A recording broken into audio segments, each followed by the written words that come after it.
A cool and cloudy evening in Winnipeg as Friday Night Football rolls into town for the second and final meeting of the season between the Red Blacks and the Blue Bombers. The first game, a wild overtime win for Winnipeg. Of course, Ottawa is still looking for their first win of the season. The Bombers have dropped 2 in a row, but welcome back a future Hall of Famer at quarterback. Yeah, Zach Collaros out of the lineup for the last few outings for the Winnipeg Blue Bombers. Drew Brown, a veteran guy, but Zach, no doubt, still providing a great stabilizing presence, 2-time MOP in this league, looking to bring a little bit of spark to the Bombers' entire team. And for Ottawa quarterback Jake Maier, as you mentioned, looking for his first victory as a Red Black.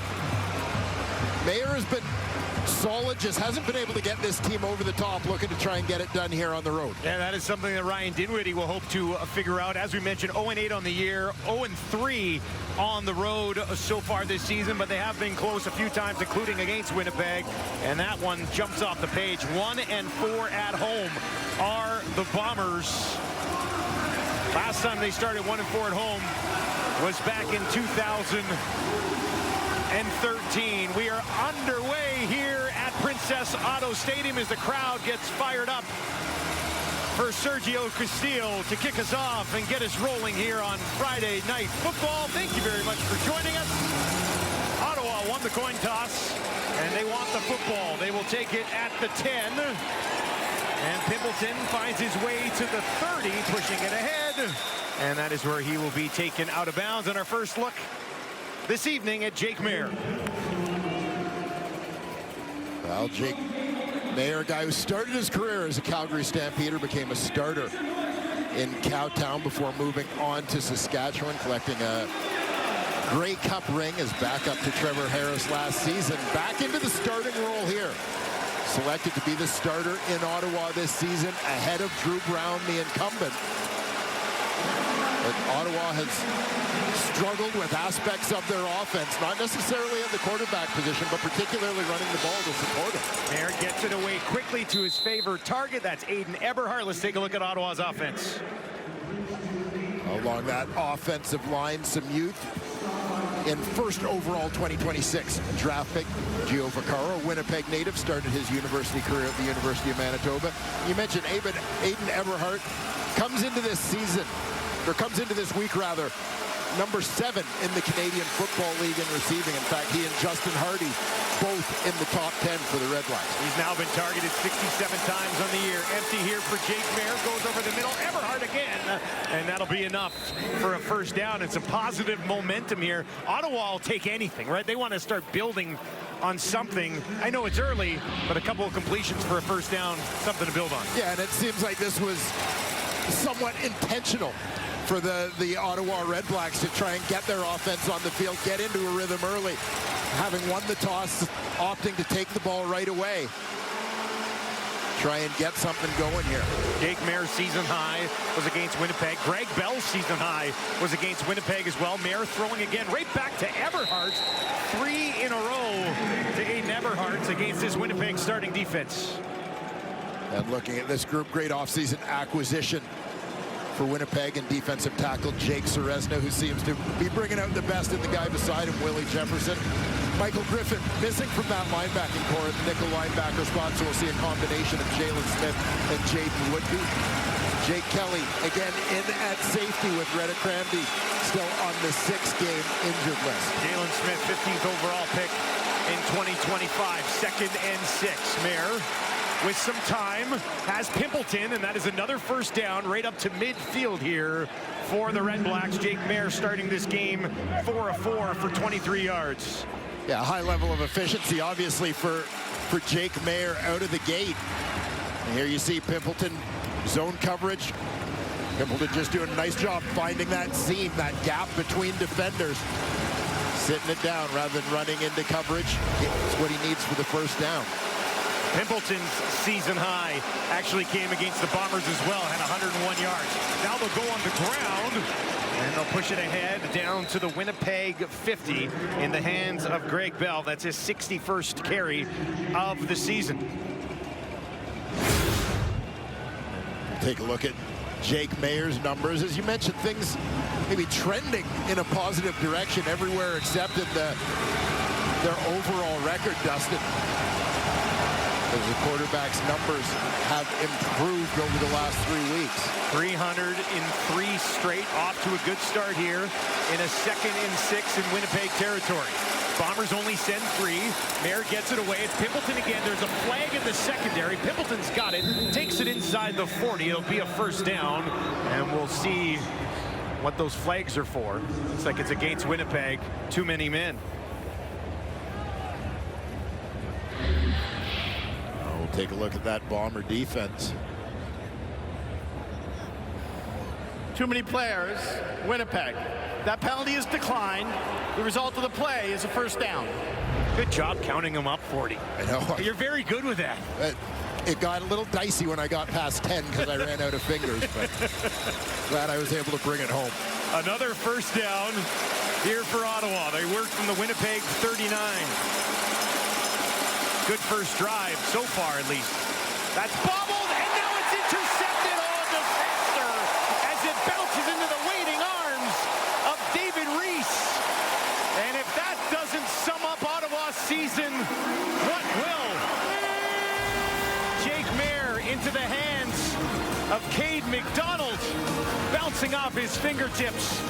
And the Bombers defense with a rare INT, career INT for David Reese. Yeah, and you're going to see just trying to set up that receiver screen to Cade McDonald. He comes underneath. Watch, Tate starts to look at where the blocks are coming from. Eyes are looking that way. Before he looks the ball in, I know Milt Steve was in the studio saying you don't catch the ball with your hands, you catch it with your eyes.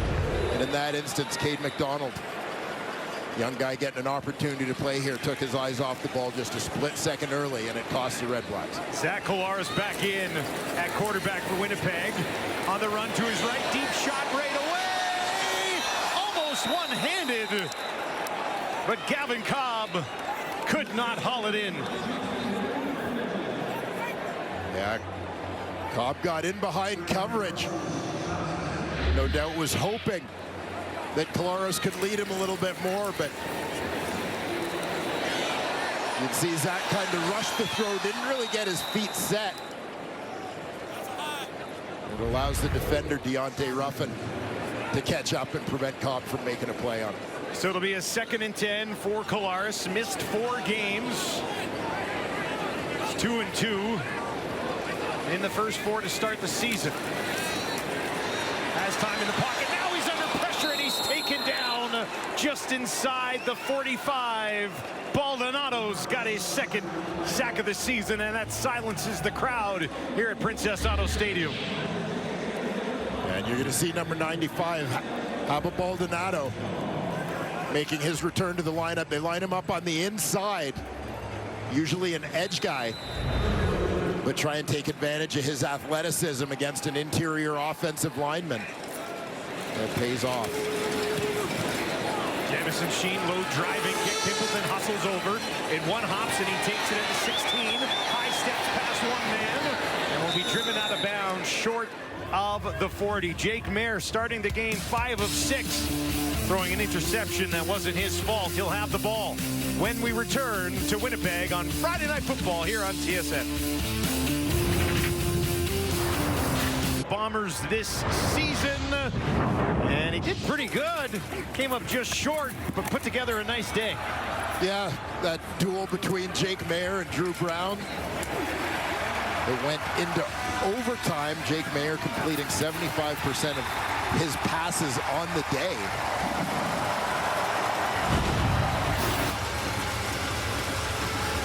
He's over 70% on the season is Jake Mayer. 218 of 308 coming into this game. They'll work 1st and 10 from their own 18, and he gets it away. It's another first down, this time to Keelan White. That's his first catch of the ball game. Yeah, Keelan White to run the back side of the formation here. Just going to run a quick slant. Mayer able to find a lane to thread that through. The number 3 overall pick in the 2025 CFL draft. White caught all 8 targets last week. Had a touchdown. Now he'll go to the top of your screen. He'll go on the ground. And a short pickup for Greg Bell, who's a guy that they've been trying to get going all season.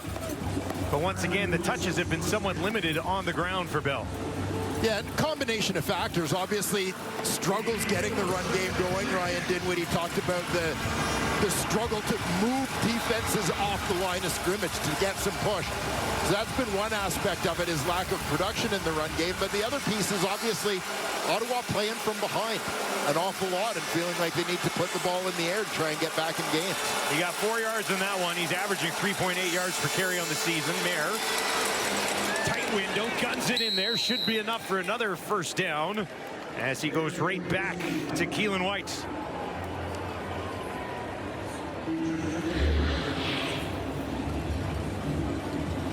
You see Keelan White is the lead receiver in this cluster. Other two guys use that waggle to hit it running, try and clear a little bit of space with the second-year man.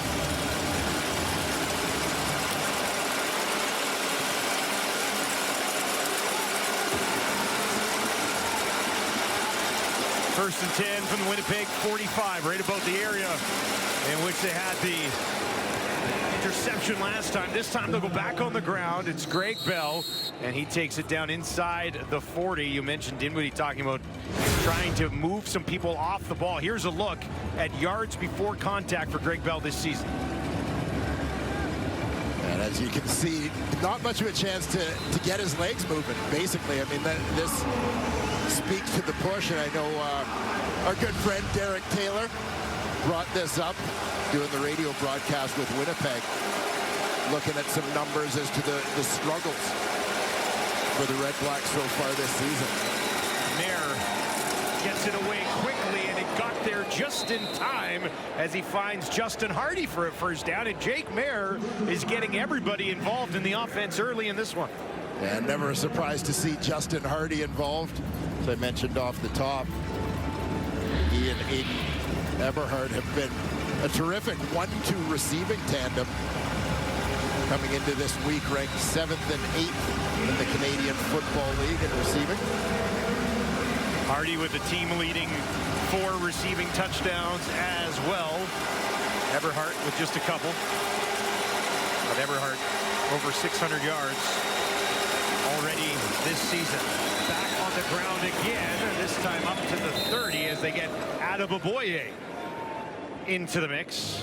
Adeboboye actually averaging about a yard more per game than Greg Bell this season.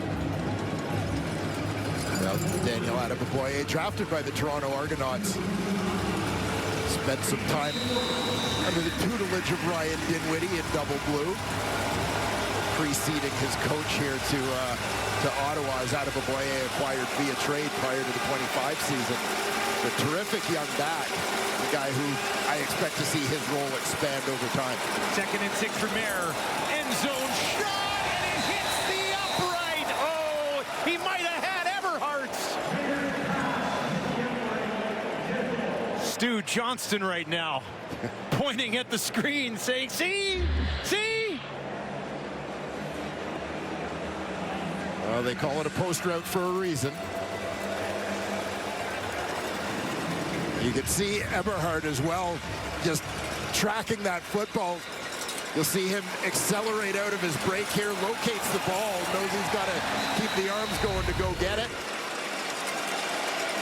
Or the goalpost acting as a 13th defender there. Father, perfect on the season. And he is back for the Red Blacks, and he knocks one through, 21-21 on the year. Good to see Zach Collaros back at quarterback for the Winnipeg Blue Bombers. We'll have more on that when we return to Prince Half. Here's what he was doing prior to the injury. Yeah, you mentioned that 2-2 record for Zach Collaros out of the gate.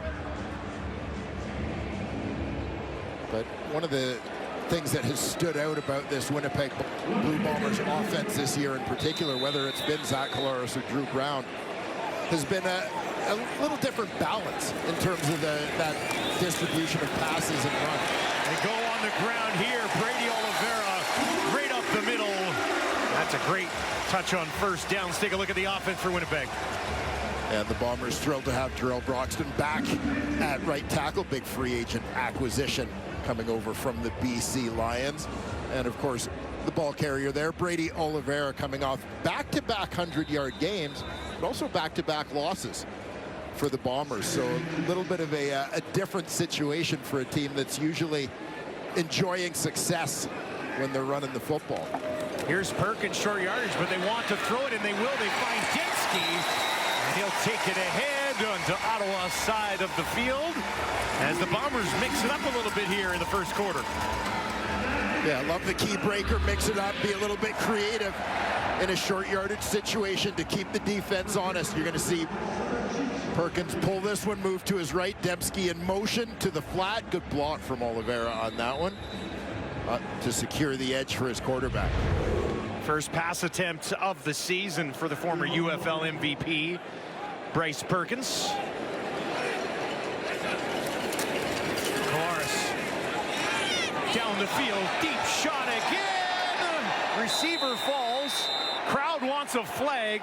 Not going to get it. He was looking for Pokey Wilson.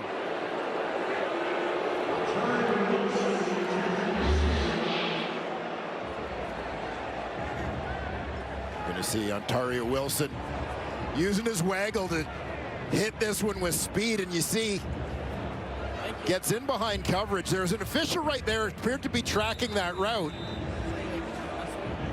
and I think that contact just deemed to be incidental. Nothing egregious, nothing intentional there from the defender, Barnes. So it's a 2nd and 10. Red Blacks send 5. Kolaris already sacked once in this game, in trouble again, and they're going to get there and take him down. Ottawa's defensive front getting the job done early in this one. Well, and Winnipeg looking like they're trying to load it up and throw the ball deep again. And that's going to give this pass rush time to get there. A.J. Allen getting in on the action, the former Saskatchewan Rough Rider. Go, go, go! Big kick here. Pimpleton's going to watch it bounce over his head.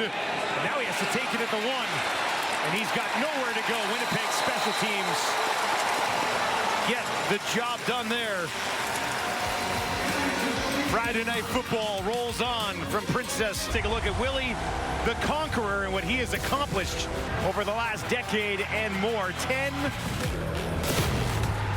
pass knockdowns in 5 seasons, CFL record. Nobody's done that. 75 pass knockdowns. That is a franchise record here with Winnipeg.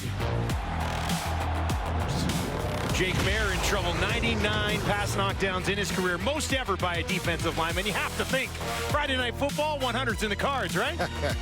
Well, Willie has always had a flair for the dramatic, a great sense of timing. So we'll see if he can get into triple digits here tonight.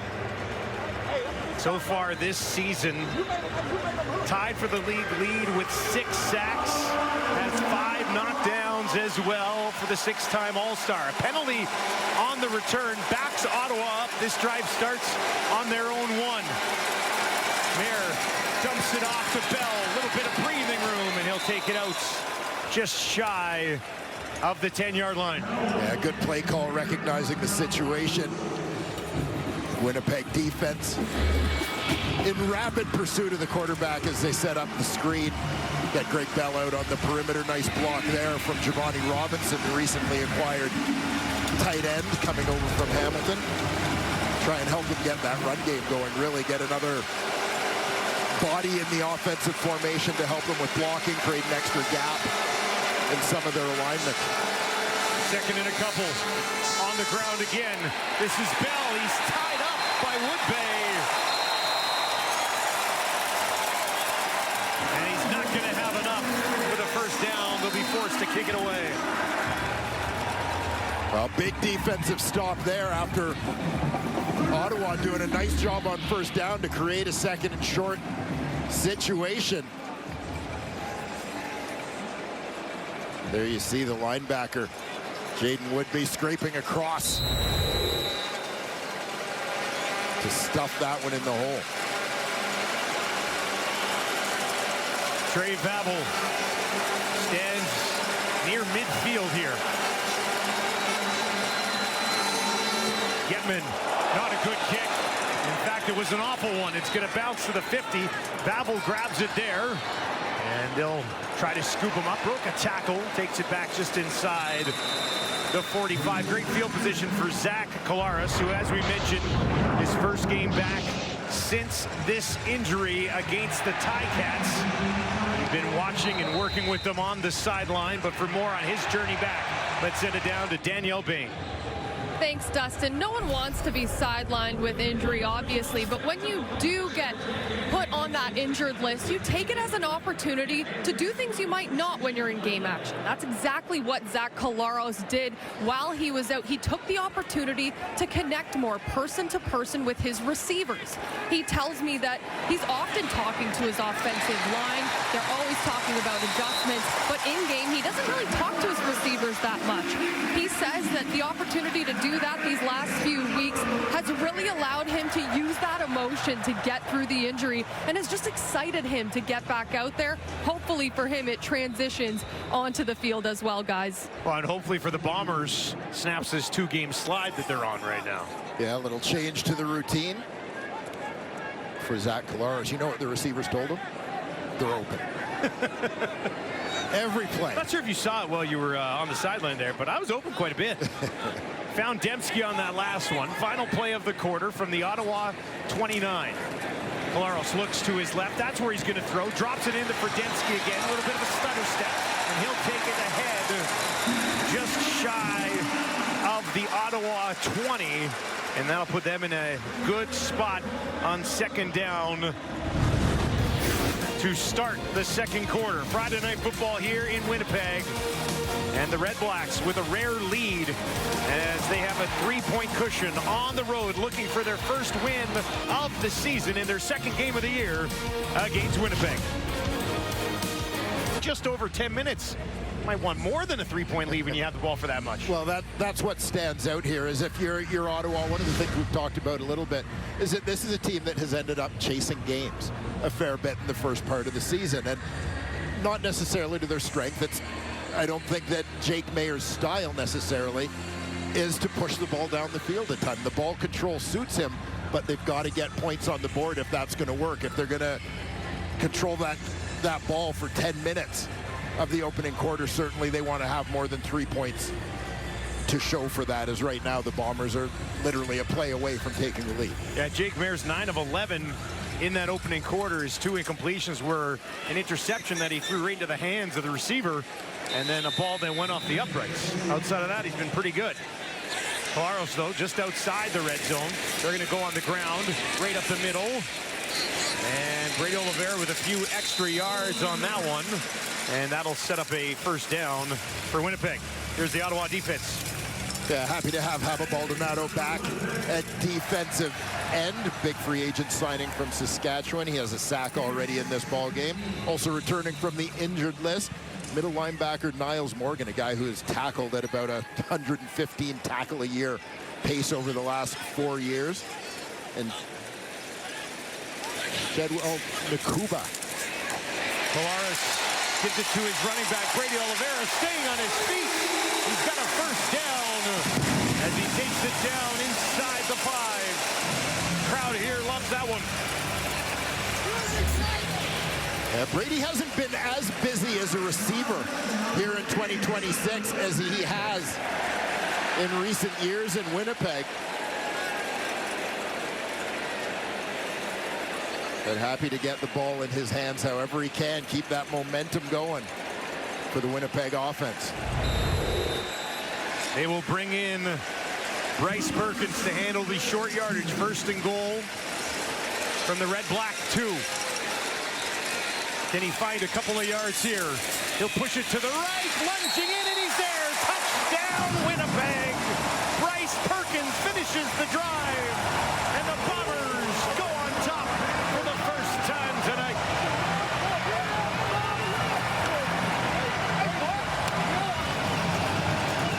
A nice job here by Bryce Perkins finishing this off. As He's really getting a feel for the role as the Bombers' short yardage quarterback, finding that soft spot on the sneak, having some patience to kind of move laterally, find a place where he can punch it in, the path of least resistance, if you will.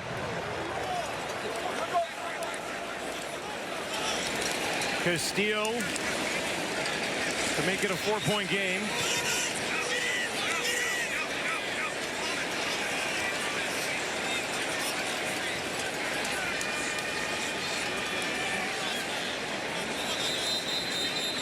Third touchdown of the season for Perkins, tying him with Brady Oliveira, the running back. Time count violation. Has 3. Winnipeg number 18.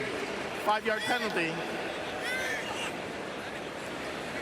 And Winnipeg having some personnel/alignment issues there. Tyler Ellsbury, the center, he goes off the field typically for the long snapper to come in this situation, but obviously having to substitute back in for somebody here. Still not a problem for Sergio Castillo. It's a 5-play, 43-yard drive that took just over a couple minutes, and Winnipeg goes on top. I don't know much about the Green Lantern universe. I didn't know he had his own. By all accounts, he does. And this will be a spin-off on it. Pimpleton takes it at the 10. Good burst here. Can he find a little bit of space? Not enough. As he'll take it out to about the 34. It's been a tough go for the Ottawa REDBLACKS this season and dating back to last season as well. 14 straight losses since last September. You got to go back to 94. The Pirates. Yeah, the Shreveport Pirates. I scored my first ever CFL touchdown in a preseason game against the Shreveport Pirates. That's not the story you told me earlier. No, that was how I feared how I was going to get shot outside a restaurant in Shreveport. Yeah, I thought that's the one you were going to go with. Yes. Congratulations on the touchdown. I was trying to keep things uplifting here. Couple of little tidbits about the Pirates there. Ottawa obviously wants to snap this slide. Mayer on the run to his right, gets it out quick enough, and he'll find Cade McDonald, who had that drop for the interception earlier in the game. This time he hangs on to it, and Jake's 10-12. And Cade McDonald, one of the young guys, kind of getting an opportunity here with some veterans moved out in Ottawa. Talking to Ryan Dinwiddie about it a little bit this week. And he just suggested, you know, with veteran guys, we expect veteran guys to make a difference.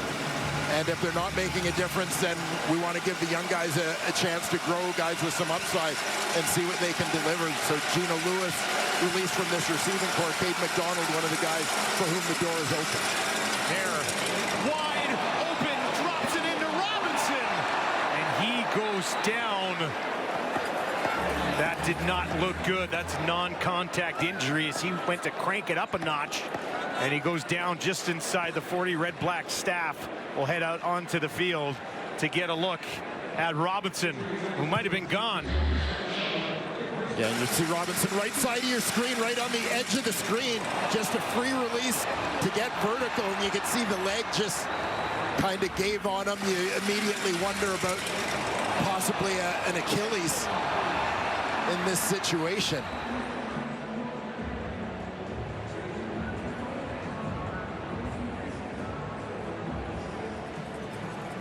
That's tough to see as he just went down all on his own. His third catch as a member of the REDBLACKS on a nice play design there for Ottawa. And as they take a look at Robinson, we'll step away here from Princess Auto Stadium. Up with a limp. Here's another look at it. He was just on his own and he went down. We thought it looked really bad. Staff was out, and then he popped right back up. Like it could have been worse. Yeah, certainly. It, you know, hobbling a little bit, but it certainly glad it's not the Achilles in the realm of non-contact injuries. Looks like he might have jammed his knee a little bit. He got out of sync with his stride. There, over the middle again, has White down to the 20, still goes inside the 15 before the tackle is made by Jalen Smith. Third catch of the game for Keelan White.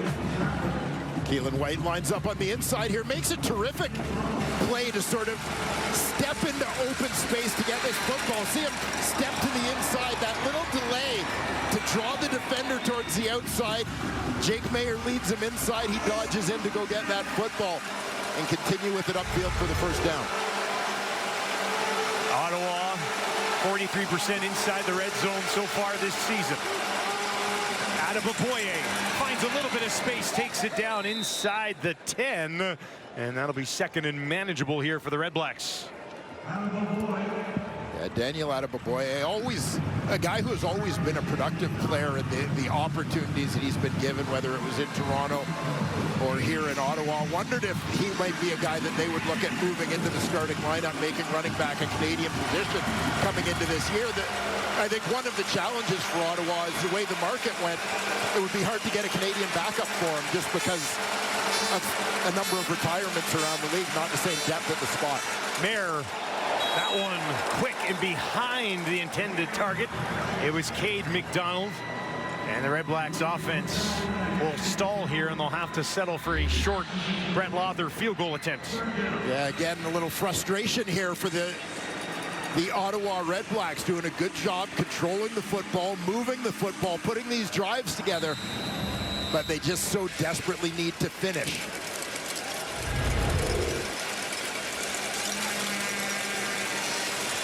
Lother back in the lineup for Ottawa. 21 for 21 on the year. And you can make it 22 for 22 as he remains perfect on the season. Time now for the Fisher Investments stat of the game. And here's a look. Minimum 50 starts with the same club. Zach Collaros, top 5 on that list. Look at the names above him. Yeah, and Zach Collaros, a guy who had always a good quarterback in the Canadian Football League. You always felt he had a bright future early on, battled injuries and so on. But everything seemed to click once he became a Winnipeg Blue Bomber. Couple of Grey Cup wins, string of Grey Cup appearances, couple MOPs for Zach along the way. Yeah, not to take away anything that he did before coming here, but he's had a Hall of Fame career with the Bombers. Yeah, he certainly has. And again, good to see Zach back in action here after a stint on the injured list.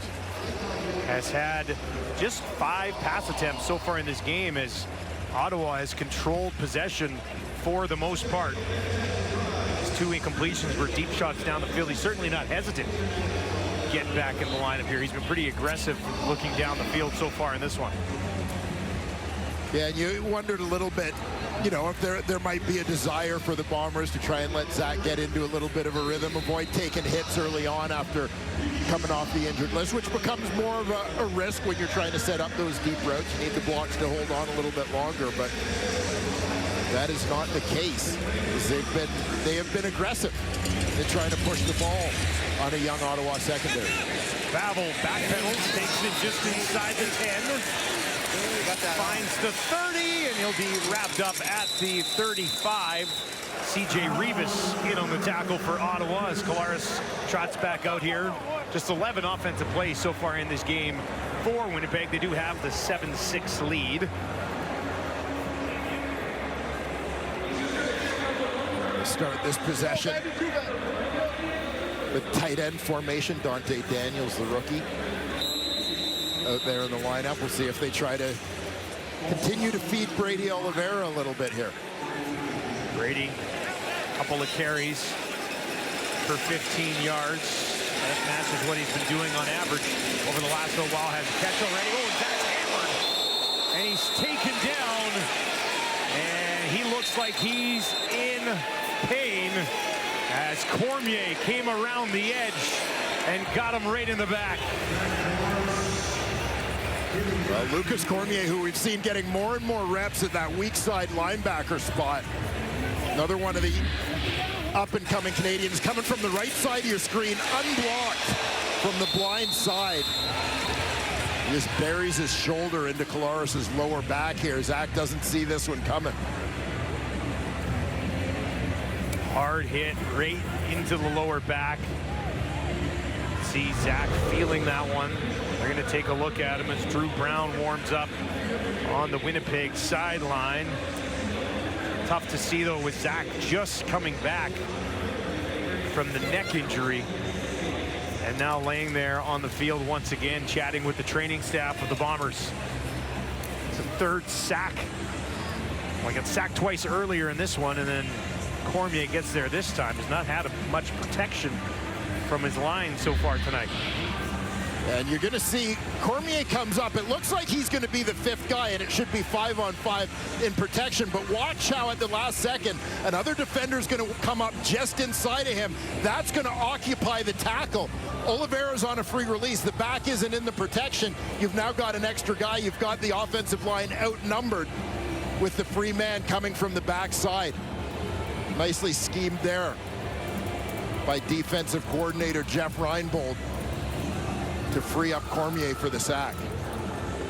This is an Ottawa defense that so far this season has just 9 sacks, dead last in the league, and they've managed to get some significant pressure on Collaros early in this game.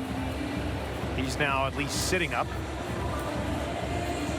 And Cormier, as I was talking about, Daniel Adeboboye is a young Canadian, a guy who's been productive in limited opportunity. That to me has been Lucas Cormier on the defensive side of the ball. Fourth-year man out of Mount Allison University.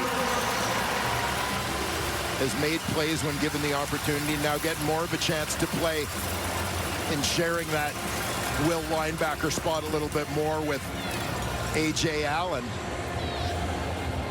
But you see exactly why they want to get this young man on the field.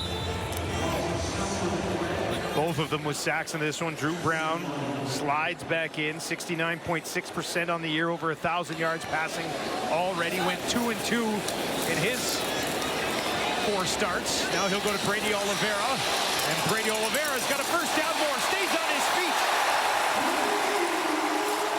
Almost is a first down as they were in 2nd and 17. My mistake there, but he got about 16 yards on this catch. If you take a look underneath, the amount of space left in that underneath area is 2nd and long.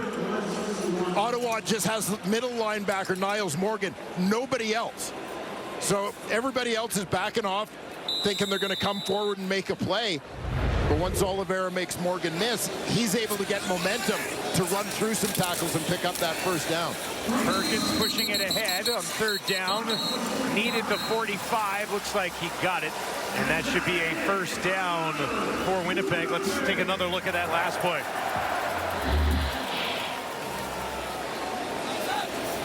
Yeah, and everybody else is 10, 12 yards off the ball. That 2nd and extra long when Oliveira makes Morgan miss. Morgan is the only defender, first-level defender in coverage. Brady Oliveira makes him miss, and then he's got up ahead of steam by the time the DBs are trying to take him on. If they bring him down, he's going to fall forward. Everybody else had just dropped back to that first down marker. Now they'll hand it off to Brady again, and he'll push it ahead to about the 50. And he's been involved both on the ground and through the air so far in this one. 30 receiving yards and 19 on the ground for Brady Oliveira. And just a reminder, with Drew Brown back in the game, it was Brown who made the start against Ottawa earlier this season, going back to the nation's capital to face his former team. 317 yards and 2 touchdowns in that game. Niles Morgan showed some pressure there.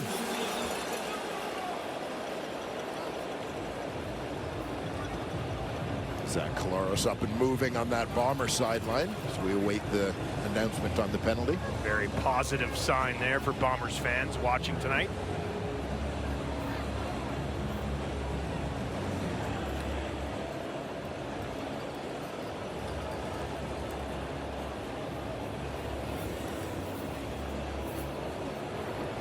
Offside.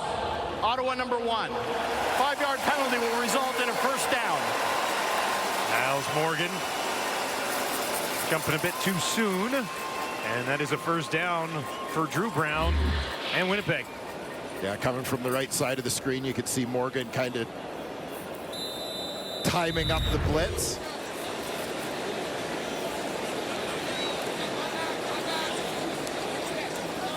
Drew Brown remains in the game for now. Back to Brady Oliveira. Oh, he's running the ball well tonight. Takes this down to the Ottawa 40.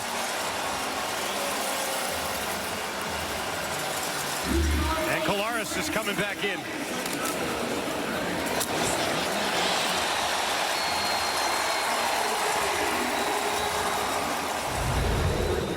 Well, Brady getting on a roll, and now he's got his starting quarterback back in that backfield with him. Feels like it's one of those nights that you could just feed number 20 in blue there. As Brady Oliveira steps over to the left of Kolaris, who's got 4 receivers out to his wide side right. That's where he's going to look. And it's a completion, first time in this game, to Tim White. Short pickup on first down.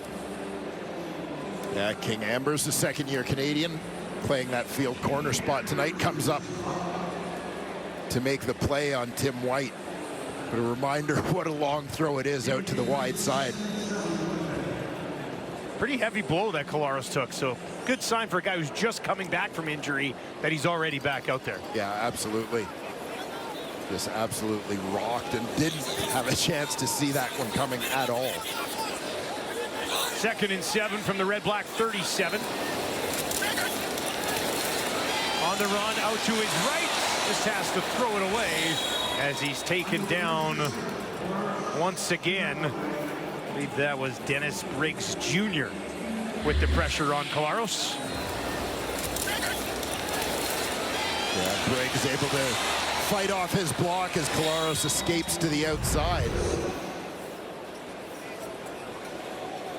First start of the season for Dennis Briggs. On the practice roster for the first 10 weeks of the season. Yeah, the veteran Mike Wakefield went on the injured list this week, opening a spot at defensive tackle. Castile from just outside 45 knocks it home. We'll have more on the first overall pick for the Red Blacks when we return to Winnipeg. Select avec le premier choix du repêchage 2026 de la LCF, le Rouge et Noir repêche Giordano Vaccaro. Just a few short months ago, Giordano Vaccaro selected first overall by the Red Blacks right here in Winnipeg. I was lucky enough to be at that draft party interviewing him during that moment. There were 300 people at that party, and there could be more here tonight. I'm told there's up to 500 people supporting Vaccaro here at Princess Auto Stadium. And just last night when they got into town, he brought the entire offensive line and the quarterbacks over to his Nona's house for dinner. And guys, I don't know what's a harder job, being an offensive lineman in this league or feeding that many of them all at once. So shout out to Gio's Nona. Now, I had a chance to talk to him very quickly before this one, and he said he was ready to treat it as any other game, but he couldn't lie. He said he was so excited to finally play in the CFL in front of this many friends and family. Always going to be a special one, isn't it? Yeah, no question about that. Mayer looking for Hardy, and that is incomplete. That'll be a quick 2-and-out here for Ottawa. One step further there, you see his brother Mateo, by the way, right in the middle. The two of them both played offensive line at the University of Manitoba. Gio played his first 3 years at Manitoba, starter in college from day one, looking to prepare himself for the pros, new challenge, etc. Went and played his final year, his senior year at Purdue, so a little bit of Big Ten action in the NCAA for him. But developed here in Winnipeg, both in high school and at U of M. Getman just got that away. Vavel wrapped up and taken down. Good speed from Cormier to track down Vavel. The CFL on TSN is brought to you in part by The Score Bet, an official gaming partner of the CFL. As Winnipeg gets the ball back, they've got 83 yards of offense in this game, 64 of them coming from Brady Oliveira. Just feels like a night where you can feed this guy. Well, it'll be interesting to see if Ottawa adjusts, if they're able to slow Brady down, and if Zach starts spreading the ball around to those receivers. Again, they've had that kind of balance through much of the season, getting the ball to Wilson, White, and Dembski. On the ground to Oliveira. Creates another hole for himself, and he's off to the races. They'll track him down just outside the 45. But Brady Oliveira is getting whatever he wants on the ground here against Ottawa. Then again, if it ain't broke, don't fix it, right? If the Ottawa defense can't stop Brady, just keep feeding the beast. Close to about 10 yards per carry so far in this game for Brady Oliveira.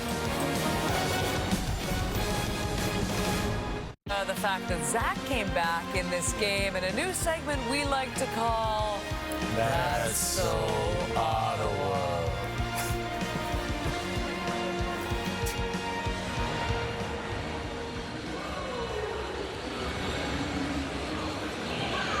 Do you think the first interception is going to show up in that segment? I think so. I think so. They're always coming up with new segments on that panel, aren't they? Collaros. And that, for the first time tonight, he's into the waiting hands of Tommy Neal. Fourth different player to catch a pass in this game for the Bombers. And Neal, the former Toronto Argonaut and Saskatchewan Rough Rider. First year for him here in Winnipeg. Ottawa's defense rushing to get the right personnel on the field here. They have time to set things up. Zach will take a second look at things. Now he dumps it off to Brady Oliveira right over the middle. He's upended, but he's got another first down.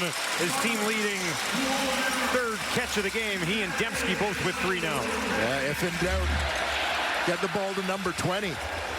Oliveira lined up in the backfield here. Quick check, finds his release route. Nice block there from Ontario Wilson. Coming in to help his running back on the play. Doesn't have a catch yet in the game, but helping out in other areas for Ontario Wilson.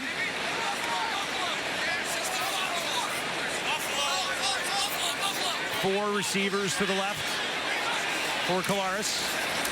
Oliveira flares out to the right. Now they'll get it to him in the flat. Stays on his feet, stays in bounds, at least momentarily, and takes it down inside the Ottawa 40. Brady Oliveira having a heck of a first half, almost 100 total yards of offense. A lot of touches for Brady in the first half of this ball game. Now, as I mentioned, I had been looking at the numbers a little bit prior to this game, and Brady is a guy who, since becoming a starter in Winnipeg, has averaged about, say, 2.3 catches a game, 25-30 receiving yards a game. Last 5 games, hasn't had more than a catch or 10 yards in any of them. We're rolling here tonight. Already has 4 in this one. And now Collaros has to throw this one away as Ottawa blows that up a bit. He'll just live to play another down here, 2nd and 10.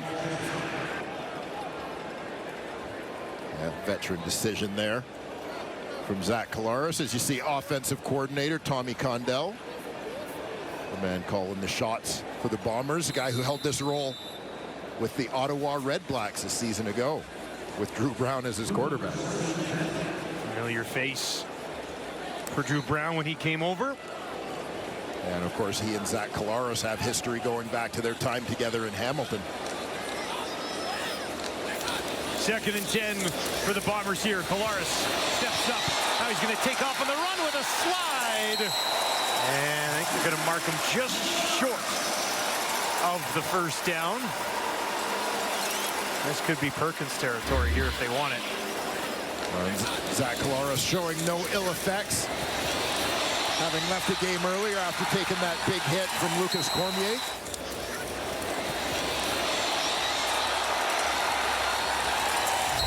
Doesn't do it often. That's just his 8th carry of the season. That one, though, goes for 9 yards, so it's 3rd and 1. Perkins, who has a pass attempt earlier in the game, 3 Winnipeg quarterbacks have pass completions in this game. Perkins, though, short yardage this time, pushes it ahead. Oh, almost broke through. Takes it up for a pretty big pickup on short yardage. And a first down inside the Ottawa 25. Yeah, I suspect there was a split second on that one where Bryce Perkins' eyes got real big. Again, doing a nice job finding the soft spot here. Slides to his right. Then turns it up. CJ Rivas doing a good job there to get into his legs and get him wrapped up. Make sure he didn't hit the ground running there. Winnipeg looking to put a few more points on the board here late in the half. That is held on to by Tim White. Took a bump from Alonzo Adai, but hangs on to it. First down, Bombers. And Zach Collaros knows that the safety, Alonzo Adai, is coming downhill on this one. You'll see him throw Tim White to the outside a little bit to hold him up, keep him from essentially running into that hit.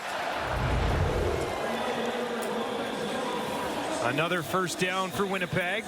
They'll work from the Ottawa 13, looking to extend the lead here. Brady Oliveira will stand in to the left of Collaros. Tim White in the slot to the left. Ontario Wilson over to the left as well. Collaros gives it to Brady. Looked like he was going to be wrapped up. Broke a tackle, took it down for a few more yards. And he's just outside the 5.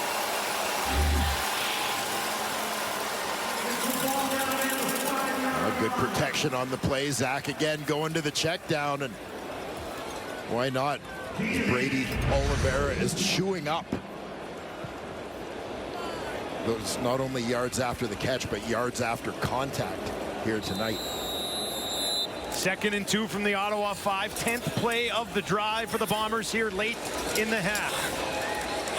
Collaros, Brady Oliveira again. Why not? Bounces off a tackle, and he's in. Touchdown, Winnipeg! Oh, Brady Oliveira, have yourself a night!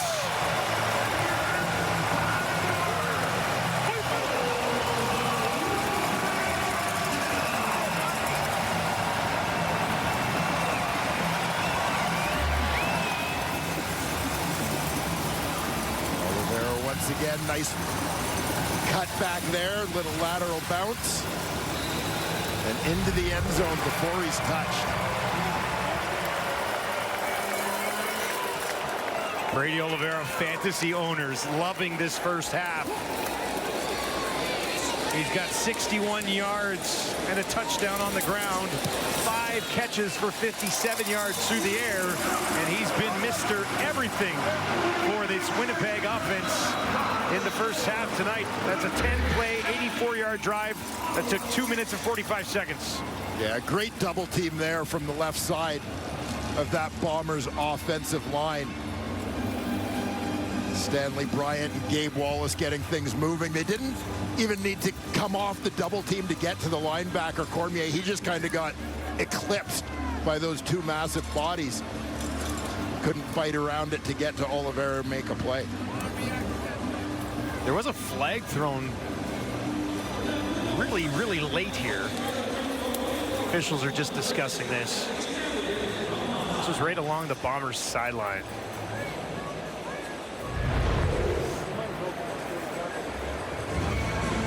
Let's pick it up here. 15-yard misconduct foul. Winnipeg number 61. That's Gabe Wallace. I believe he threw somebody on Ottawa down to the field. That'll be a misconduct. Now, Ottawa coming into this game giving up the 2nd most yards on the ground in the league this year, 120 per game. Brady Oliveira is about on that pace right now. The only team that allows more yards on the ground per game, Winnipeg. That big game against BC obviously really hurts that number. The numbers. Greg Bell has 4 carries for 15 yards. Adeboboye, a couple of carries for 10 yards as well. It's kind of par for the course for Ottawa's running game, averaging about 53 yards per game on the ground, which kind of goes back to Dinwiddie and Toronto last year when the Argos averaged just over 50, by far the worst in the league last year.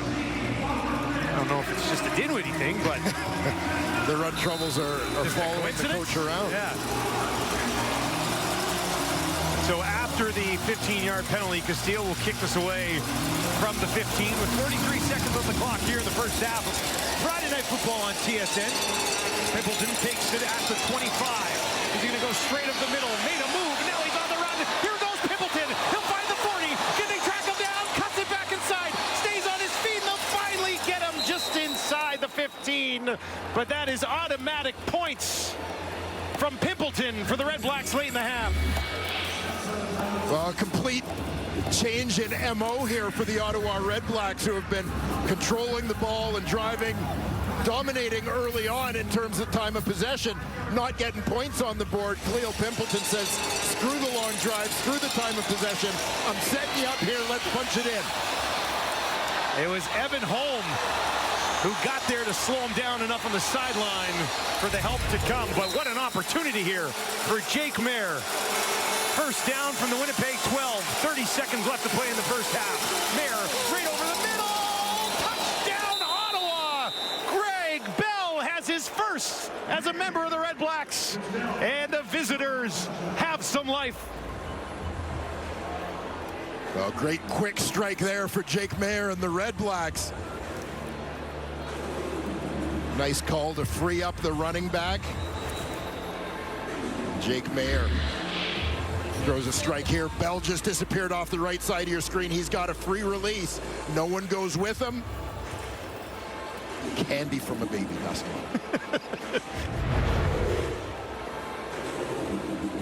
Well, Greg Bell. That's not good. It's Dietrich Nichols reaching back for his right leg and ankle area. Two-time All-Star in that Bombers secondary. But something positive for Greg Bell. It's just been, and not all on him, but it's just been a disastrous start to his Red Blacks career.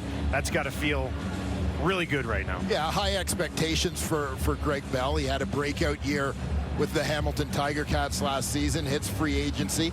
This is a guy that the Ottawa REDBLACKS certainly targeted, high on their priority list. It just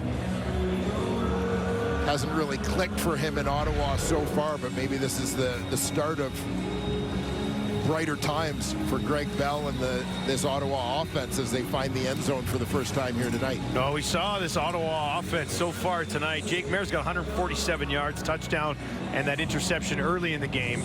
But it's an Ottawa offense that has moved the ball relatively well so far in this game, but had stalled a couple of times. This time it's Pimpleton with a 75-yard return that sets it up, and they don't make a mistake this time. Yeah, Khalil Pimpleton getting a little impatient. Said, let's just try scoring quick this time. Nichols is up and walking off. I'll get looked at a little bit more at halftime. Here's Pimpleton. Yeah, Pimpleton gets this one going north-south in a hurry. We know he can fly. Well, you get an idea of the speed of Evan Holm. But as you pointed out, Dustin, Holm is the guy who delayed the touchdown. But Mayer to Bell. And Ottawa will go for two here to try to make it a three-point game before the end of the half. 3 for 6 this season on two-point converts. Pimpleton and Eberhardt to the left for Mayer. Now Eberhardt slides around out to the right. He's going to come in to block. Mayer throwing, dumps it off to Pimpleton. Can he find the end zone? No! They jam him up at the 1. And he stops short. The lead remains at 5.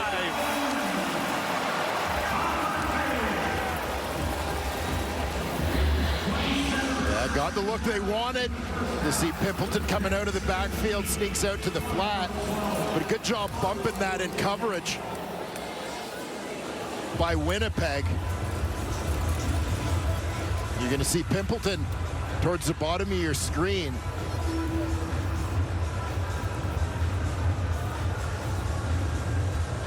He's just releasing to the flat. Evan Holm is trying to follow him. When Justin Hardy makes the block, Jake Kelly does a terrific job of just sort of bumping off responsibilities. He moves off a Hardy and tracks Pimpleton to the outside, so he's in position to get there and make the tackle as Holm gets picked off on the track. Nice play by Kelly to wrap him up. Holm would eventually get over there and help finish him off. And now Ottawa will kick it towards Vavel and Chris Ike for the Bombers here late in the half. Ottawa has only led one time all season at the half, and it was in that game against Winnipeg earlier this year. Vavel just inside his own 10.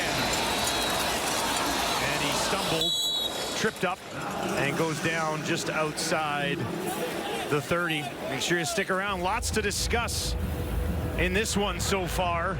Great game for Brady Oliveira. Zach Collaros returns, leaves, comes back again. Kate and the guys will have you locked in here with Friday Night Football at the half.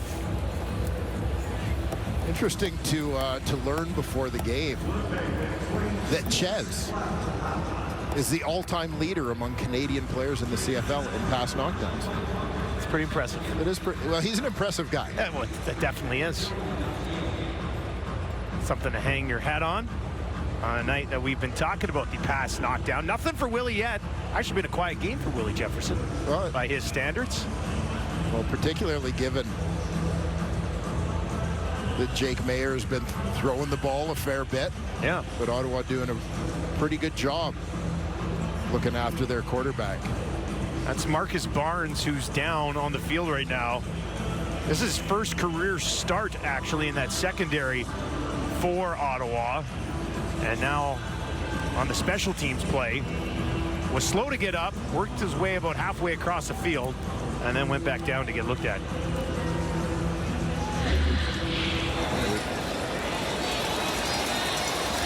You see Barnes in kick coverage and that unprotected arm reaching for the arm tackle there.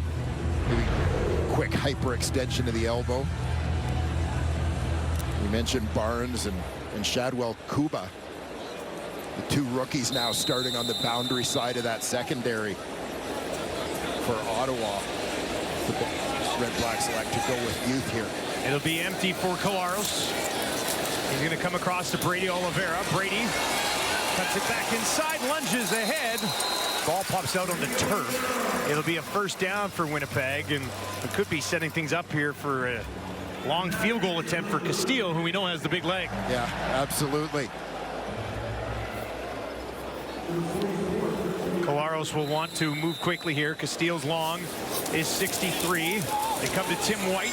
Tim White cuts it back inside. He'll find midfield as the Bombers very efficiently move this ball up just inside the 55 with 6 seconds on the clock.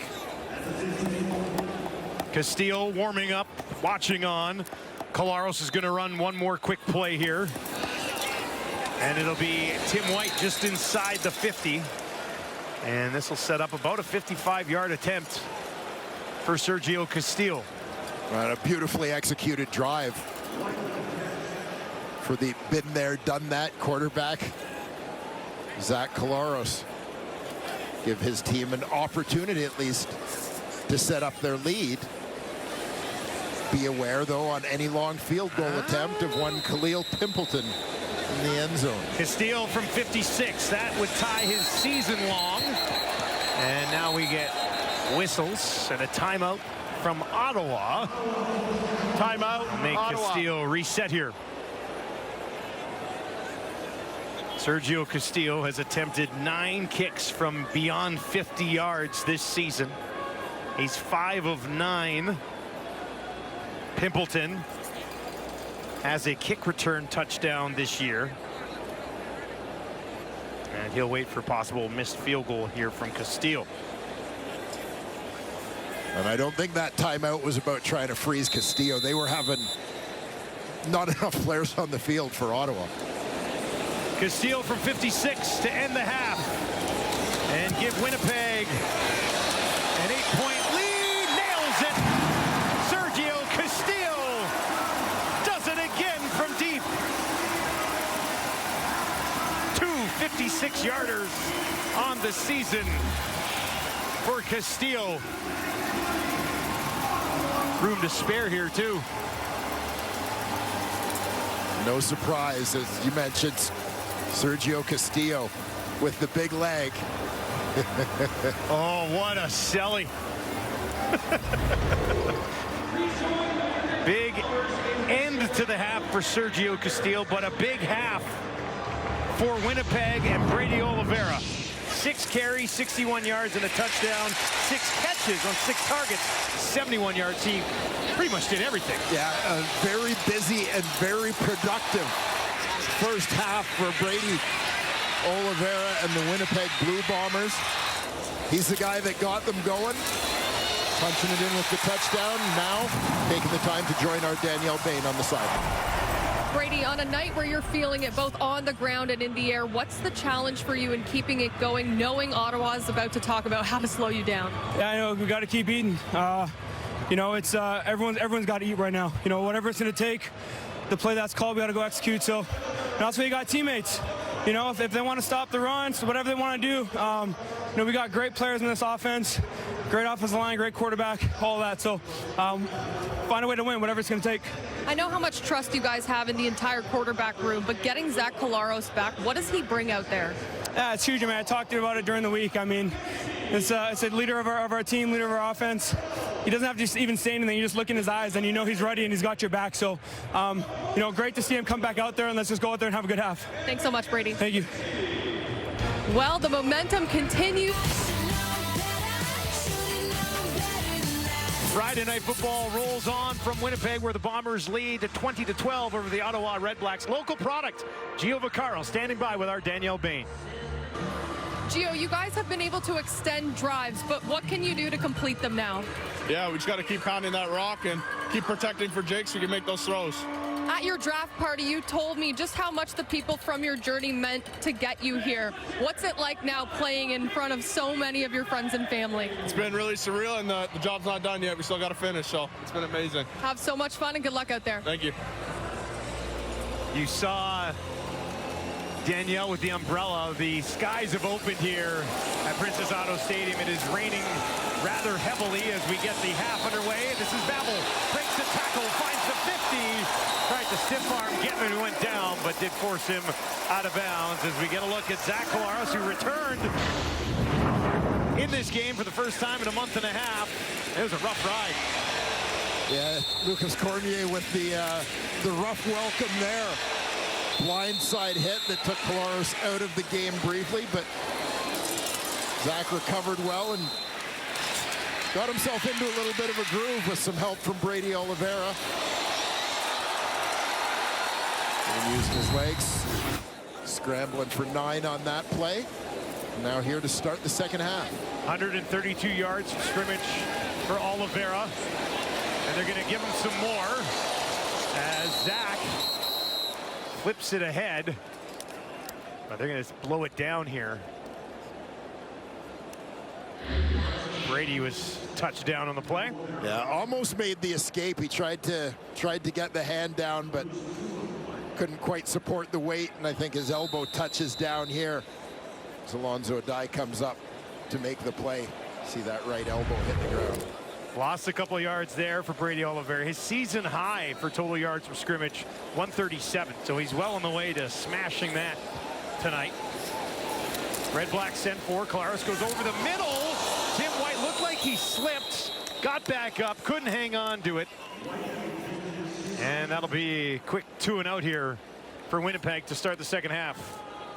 Quick 2 and out for Winnipeg. Quick 2 and out for Ottawa safety Alonzo Adai up to make the play on Oliveira on first down, second down. Getting in there for the pass knockdown. Jamison Sheen averaging 49.5 yards per punt this year. End over end. Pimpleton waits. Takes it cleanly at the 5. Spins out of a little bit of traffic, but then runs into some more. And he's frustrated with that lack of a return there as Jake Mayer, 14 of 18, 149, touchdown and an interception. Not a bad half. Yeah, a very efficient half for Jake Mayer. I'm sure he and the rest of that Ottawa offense would like to have some more points on the board, as there you see one of a couple of tough breaks there, but the late touchdown pass to Greg Bell. Just 13 big plays on the season coming into this one. Did find Robinson for 32 before he went down awkwardly with an injury. 1st and 10 from their own 11. They'll hand it off, and somewhere under that pile is Greg Bell. He had 4 carries for 15 yards in the first half. Still not much going there offensively on the ground for the visitors. Yeah, interesting to see as we talk about Ottawa in the first quarter of this ball game in particular, really controlling the ball, controlling the clock, but doing it without a dominant run game. It's funny because time of possession 10-12 in the second quarter for Winnipeg after about 10 minutes in the first quarter for Ottawa. And now Mayor's in trouble, and they'll get home and take him down. Michael Fletcher's 2nd sack of the campaign. Michael Fletcher, the rookie defensive tackle. In the ball game, using the long arms to keep the offensive linemen off him. Fletcher at about 6'5", 6'6". Just driving his way into the backfield out of Appalachian State. Gedman stands in his own end zone. Good kick, hammers it away. Babel has to take it in zone 45. Gets midfield, and he's wrapped up at the Ottawa 45. Great field position for Winnipeg as Michael Fletcher gets to Jake Mayer for the first time. Tacklehunger.ca to donate. Chris Strevler can't stay away from Winnipeg. Back in the house once again. And September 7th in the Hammer, Labor Day. Curator Tackle Hunger coming to town. Polaris, great field position to start this drive. They'll go back to Brady Oliveira. And for the first time tonight, he really gets stuffed by that Ottawa front. Yeah, Ottawa defense certainly ready for him to start this second half. Second-year man, Mufta Jelly, in at defensive tackle, getting an opportunity to play some more snaps. The veteran Cleon Lang out of the lineup. Sets up a 2nd and 9 here for Collaros.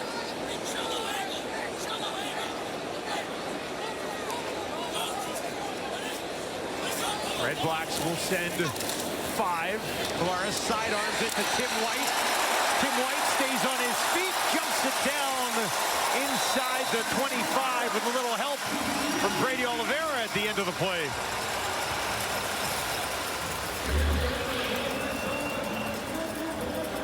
You can see Tim White work underneath here in tandem with Wilson and Dembski.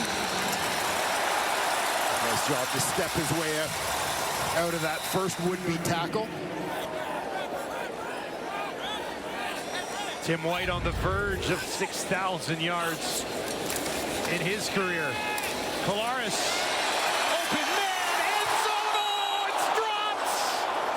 Ontario Wilson! Oh, he's gonna want that one back. Wide open as that kid says, I could have caught it. Yeah, he just relaxed a split second too early. This one drawn up perfectly. You're going to see Dembski goes to the flat.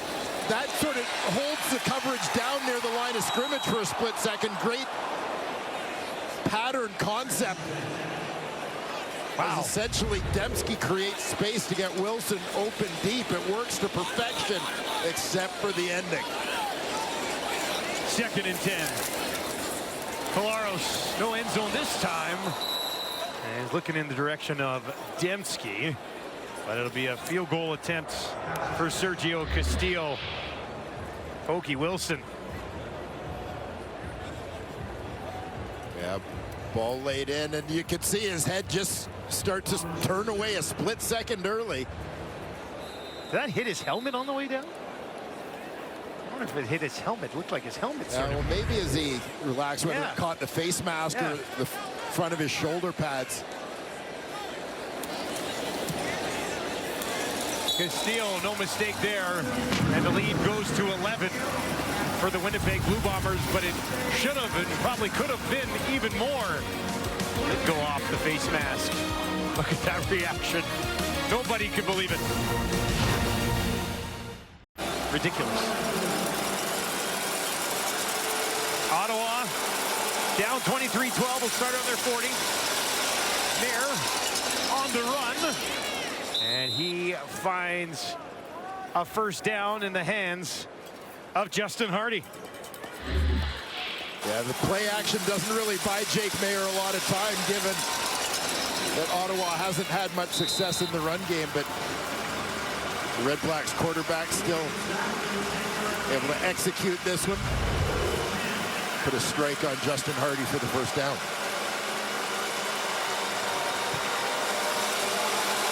Nearing the midway point of the third quarter. There. This one a little too far. Looking for Eberhardt. Eberhardt had 3 straight catches to start this game. Does not have one since. Yeah, he's lined up on the outside here, working underneath. You're going to see the throw just low and away from Mayer. I'm sure Jake would like to have that one back, as he had a little bit of time, a little bit more time, I think, than he thought to get set and deliver that one. Mayer at 75% so far tonight. 2nd and 10 from his own 50. Gets it away. And Nichols is out there to make the tackle on Eberhardt. That's good news, as Nichols was banged up in the first half. He's there to stop Eberhardt. Eberhardt's 4th catch of the ball game. Team leading 4th catch, but it's not enough. It'll be 3rd and about a long 2, and they'll be forced to kick it away once more.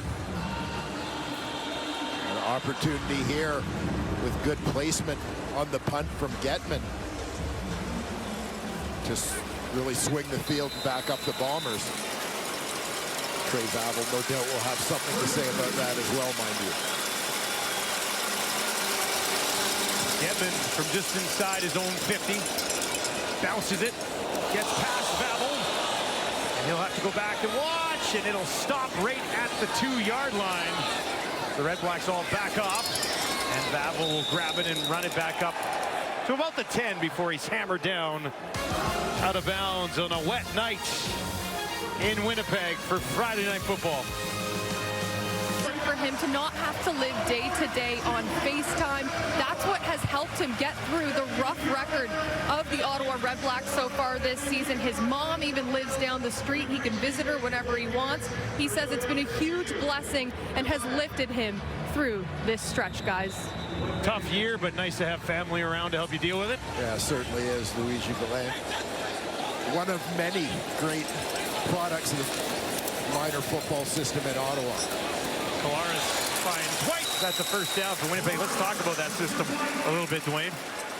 Yeah, I mean, a great football city, so many great minor organizations in the nation's capital, but in terms of player development, the Gridiron Academy, an organization run by Victor Todondo, has done such a terrific job of developing high-end talent. I mean, you see a number of well-known CFL players, but really a surge of players going to the National Football League as well that have all come through the Gridiron Academy program. Brady Oliveira wrapped up by Stafford before he could really get the motor going that time. Would there be a lot of academies like that across the country, or is that an elite? Well, you're seeing some starting to pop up, yeah. But I mean, this is one that's certainly at the top of the list, one of the first to develop. I mean, going back to, you know, late 2000s, early 2010s, you're starting to see a string of guys going on to play Canadian and American university football coming out of this program. And it takes that much time, right, to develop something? Well, it does, yeah. Here's Collaros in trouble again. Stays on his feet. Not that time. Ottawa gets him again. Rough night for Zach Collaros in his return to the Bombers lineup. And Luigi Villain, one of those in on the play for the Ottawa REDBLACKS from his defensive end spot. Redirects on his rush as Collaros escaped. It was Marcus Barnes who got there first, but it was A.J. Allen who finished it off, and we'll get credit for his second sack of the game, third of the season. Pimpleton on his own 50. Finds midfield, great cut. And they'll eventually wrap him up just outside the Winnipeg 45 as Villan and Ottawa's defense does the job. Good field position for the Red Blacks. Down by some amateur football. How about a little flag football action as the women will take on Austria. 3:15 a.m. Eastern time. The men against American Samoa at 5:45, and that is the Flag Football World Championship quarterfinals action on Saturday. Best of luck to both teams, and of course our partner Paul Lapolice, the men's side. Coach him up, Lapo. Yeah, it's nice to see Lapo in the playoffs. Wow. Sorry, Lapo. That was Dwayne who came up with that one. Here's Mayer. Pimpleton. And he is wrapped up immediately. Whistle did go there as Jonathan Moxey made sure that Pimpleton could not get away. First time we mentioned Moxey's name tonight. That came over from Hamilton in free agency. Previously spent some time as a Calgary Stampeder.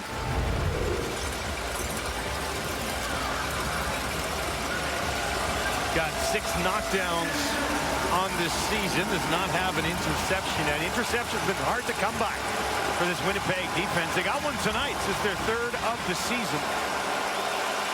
2nd and 7 for Jake Mayer. He's 17 of 22. Looking for Everhart. Oh, that was almost taken away by Nichols, as he had a good read on that one, but couldn't haul it in. Yeah, nice jump. Looks like Dietrich Nichols got both hands on that football. As he managed to jump in front. You're going to see Nichols, bottom left corner of your screen.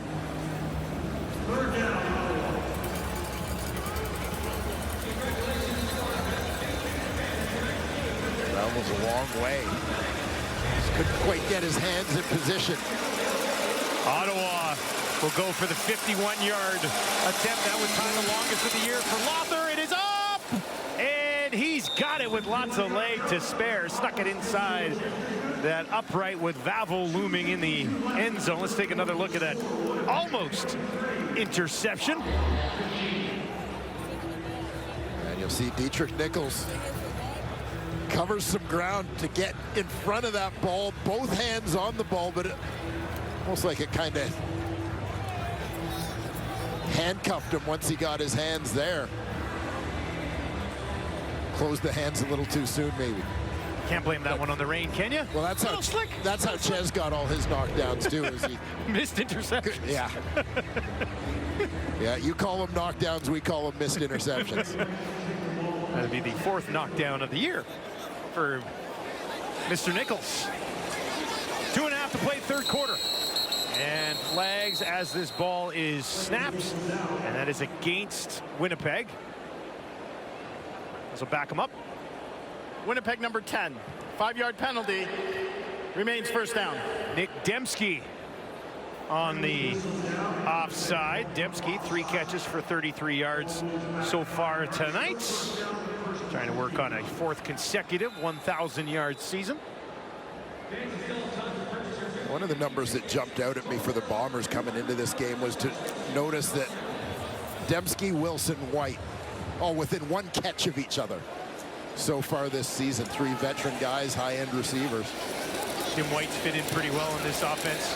Now they'll give it to Brady Oliveira, able to hang on to it, pushing it ahead.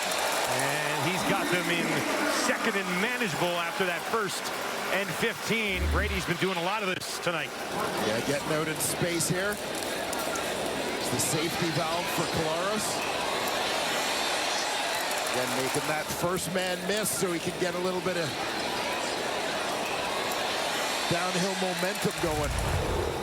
8th catch of the game for Brady Oliveira, the running back. There's Tim White again. White spun away from the first man.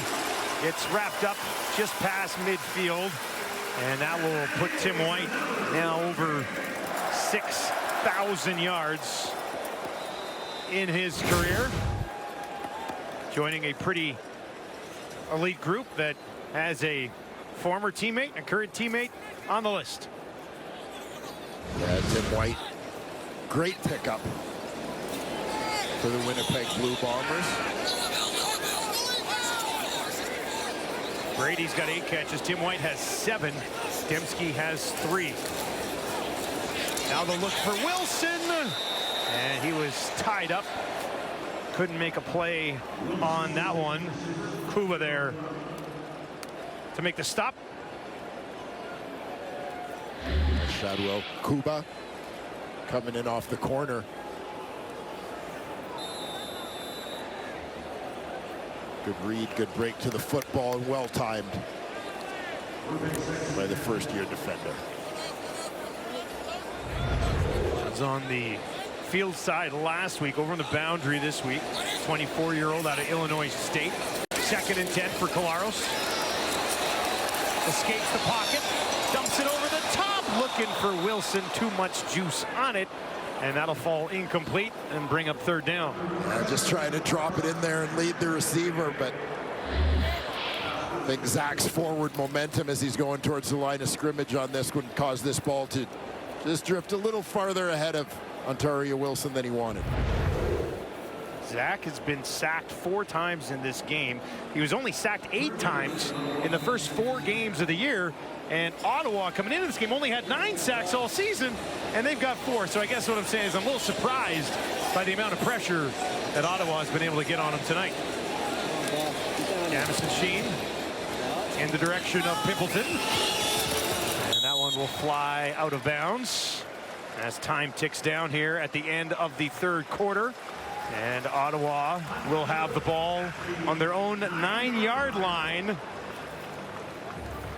Hanging around in this one as they have most of the season. Can they find a way to get it done? 4th quarters have not been friendly to the Bombers in their last 2 games. We'll get into that a little bit as the 4th quarter coming up here. Friday night football in Winnipeg. Bombers looking to snap a 2-game slide.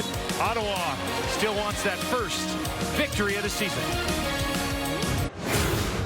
Blue Bombers head into the 4th quarter here at home with an 8-point cushion over the Ottawa REDBLACKS. What really stands out at the bottom of the screen there, season high, 144 yards from scrimmage for Brady Oliveira. Yeah, Brady Oliveira is really carrying the load for the Winnipeg Blue Bombers offensively in this football game. You always think when there are lots of touches for the running back that's going to take a little bit of a toll on the defense. Brady is a hard, heavy, physical runner, and so we'll see, particularly as the time of possession has shifted a little bit from what we saw in the 1st quarter, to see if Winnipeg can take advantage of any fatigue on the part of that Ottawa D down the stretch here.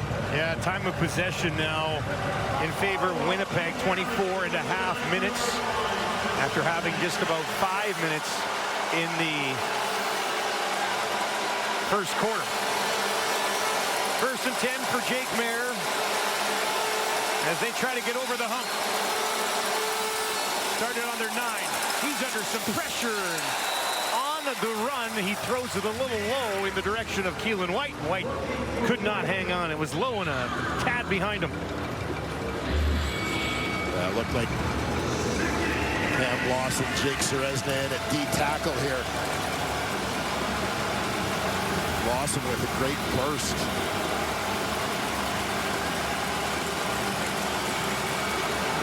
See the effect of that pressure on the accuracy of the throw.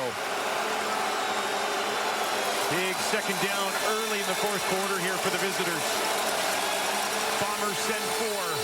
Mayer, McDonald's got it, and he's got a 1st down. Big catch for Cade McDonald. His 2nd of the game will move the sticks. The Ottawa offensive line does a nice job communicating and adjusting. Here, as you're going to see a stunt from this Winnipeg defense with the end. David Reese coming inside, but good recognition, good communication. They just switch that off. Get things taken care of at the line of scrimmage. Blue Bombers have an injured player on the field. It's Ethan Ball as they look at his leg. We will step away here on Friday Night Football. Looks like he's going to be helped off the field.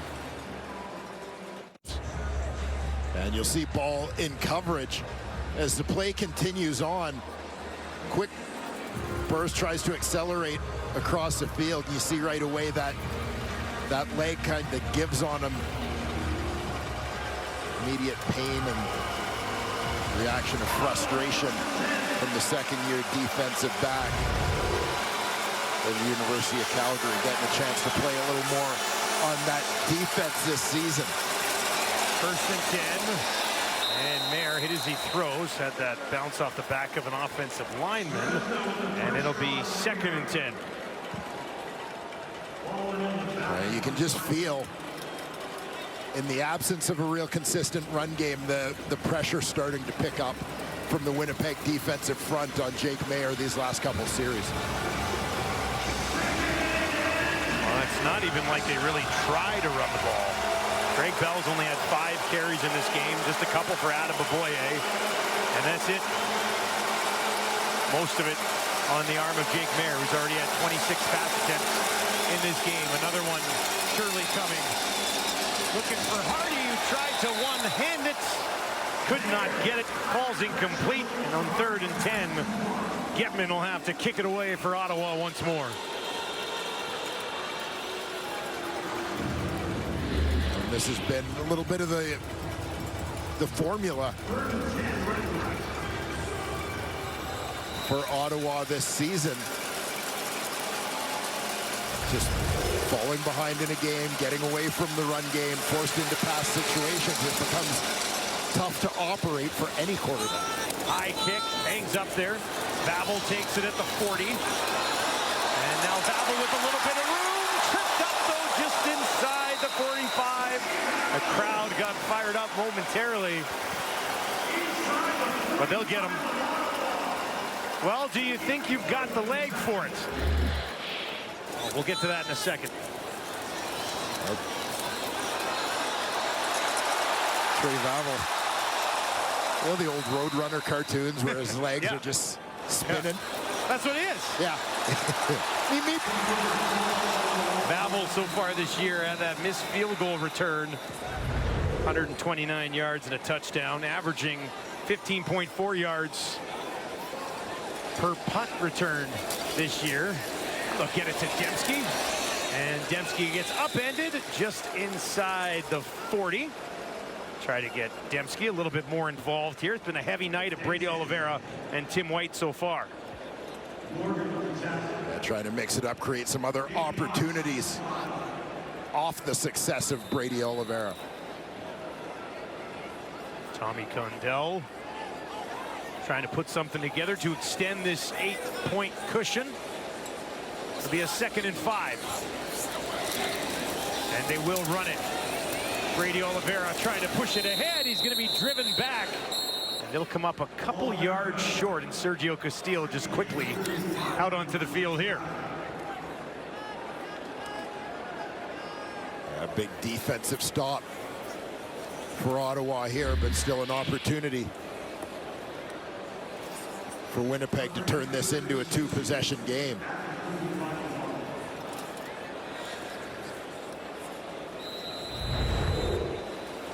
Defensive end Jesse Evans amongst those in on the stop for the REDBLACKS. Castillo 3 for 3 already in this game. And that one twists its way through the uprights from 43, and the lead goes back to 11. With just over 11 to play, Ottawa's defense hasn't done a great job stopping Brady Oliveira tonight. They did right there. 9 Pacific on TSN, CTV, and Crave. 1st and 10 from the Ottawa 40 for the REDBLACKS. And that one high in the air. Pimpleton went up and got it, stayed on his feet, and then is thrown out of bounds. He's had a pretty good game. He's been heavily involved. He has certainly setting up An Ottawa touchdown to end the first half with a big return. Guy who's definitely heated up the last few weeks for Ottawa. Second and a yard, they give it to Bell, and he loses probably 3 yards. And they go from second and short to having to punt it away. Short yardage issues continue for the Red Blacks. Now watch for Willie Jefferson coming off the left side of your screen.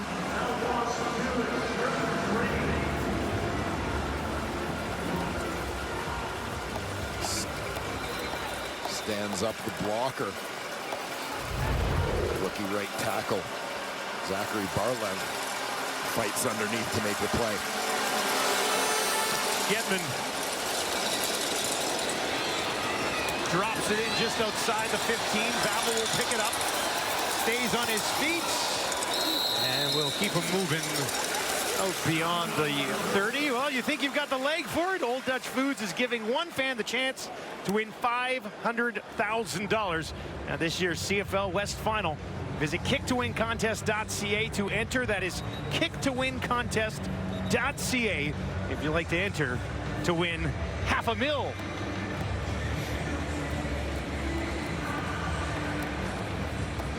I'd do it, but I think I'm going to be in the East Final. So well, I'm busy. That makes it difficult. That makes it difficult for you. Yeah. Yep.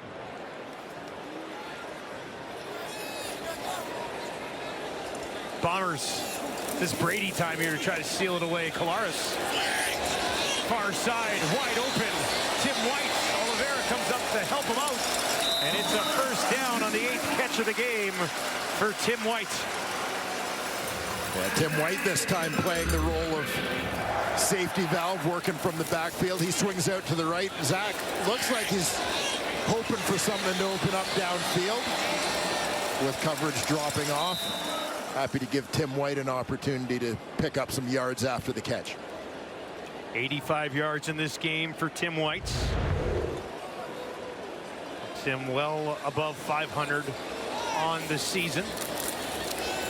Now they'll go to Brady Oliveira. A couple of yards in that initial push, not much more.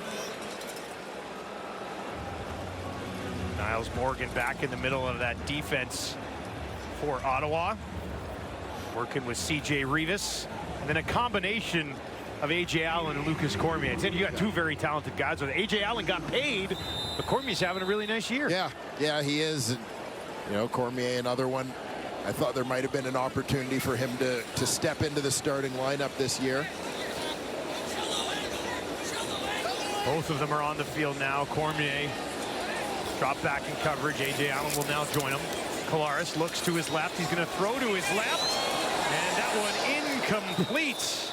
Was looking for Ontario Wilson, who's now been targeted 5 times in this game. Does not have a catch. Had the one drop on a sure touchdown in the end zone. A quiet night for Wilson.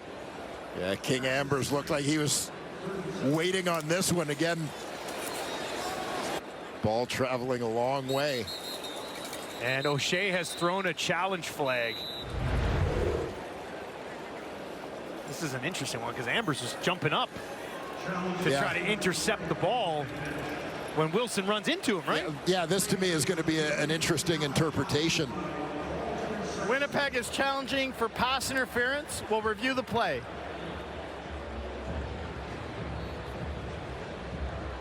Ambers was more focused on the football. Yeah, sort of takes a step forward to try and play the ball, but in the process kind of steps into the receiver.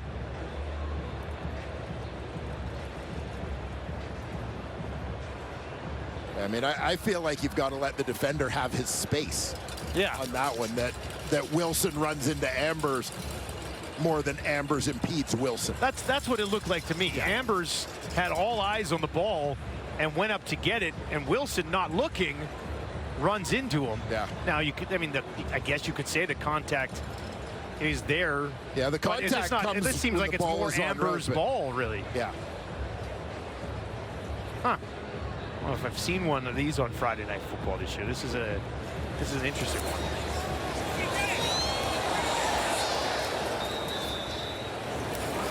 I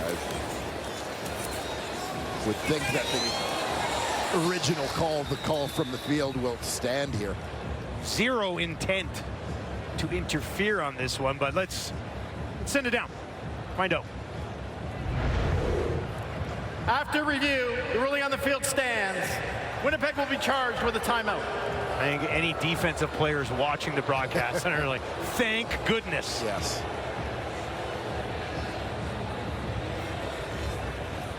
REDBLACKS hanging around here, down 11. Need that big play to spark things. In the first half, it was a return from Pimpleton. Went for 75 yards, set up their only touchdown of the game.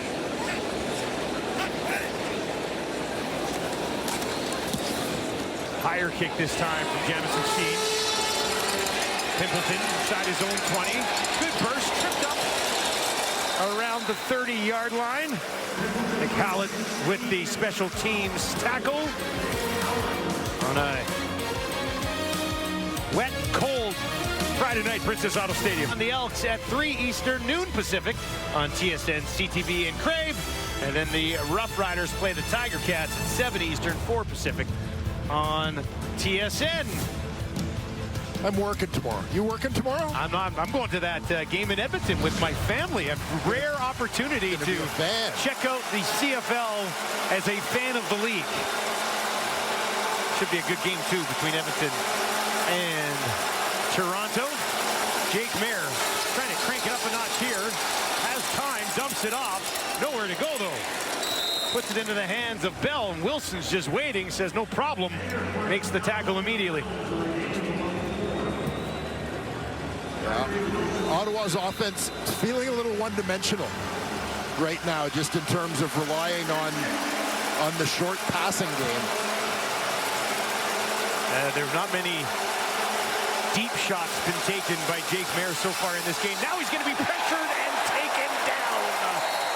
Jake Serezna with flags at the end of the play. Serezna, his 7th. But is there a face mask here? Jake Mayer doesn't look like he's going anywhere. Well, regardless of the call, Jake Mayer just under siege from the Winnipeg defense.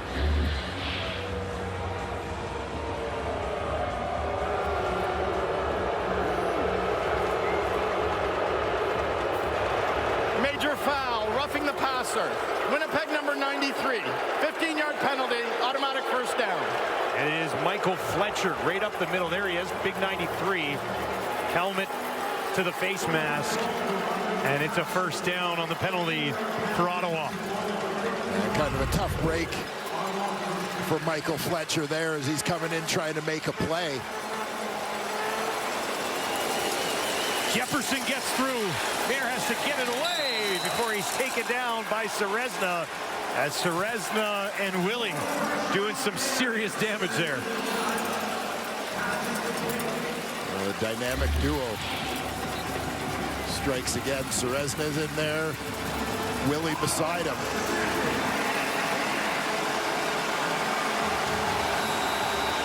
Swapping responsibilities there with Jefferson working to the inside, but this is part of the struggle when you're throwing the ball all the time.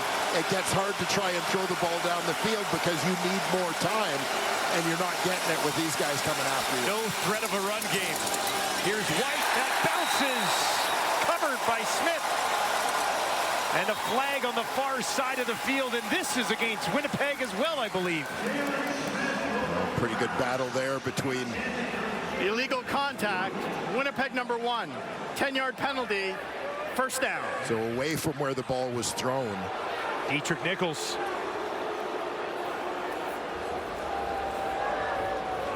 In fact, this is going to be completely on the other side of the field, so keep an eye. Crowd here just saw it on the screen, and they're not happy. Justin Hardy on the backside.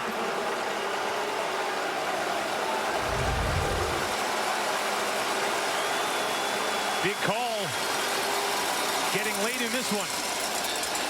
Time they'll go to Hardy. Woodbury and Nichols have him double teamed, and they'll hang on. Second down. A couple of chunks of penalty yardage going a long way for Ottawa on this drive to at least get into Brett Lawler field goal range. Greg Bell to the sideline. Adeboboye in at running back for the Red Blacks. Mayer, a deep drop. Now he's going to go down the field. Hauled in just inside the 5. Cade McDonald. And the Red Blacks are in business.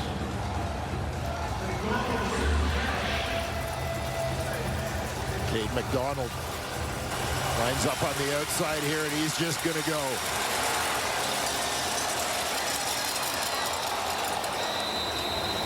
Beautiful deep shot there from Jake Mayer. Nice effort from McDonald to go up above 2 defenders and pull it down. Now, can they finish? Mayer gets it away quickly. Low pass. Incomplete. Was looking for Pimpleton. And you can see the immediate frustration there from Jake Mayer as this one didn't come out quite the way he wanted. Jonathan Moxey supplied pretty good coverage on the play as well. Massive second down. Second and goal from the Bomber 4. Jake Mayer's got to have it here. Bombers will send a ton of heat. Mayer over the middle. Touchdown, Eberhardt. And the Red Blacks hang around. Eberhardt's got his 3rd of the season, and it's a silencer here at Princess Auto Stadium. A great poise and touch here from Jake Mayer. He's kind of floating back. Buying himself time, knows Eberhardt's coming free. Nice timing, nice touch on the ball. Floats it over top of Jake Kelly for the major. They will go for 2 to attempt to make it a 3-point game.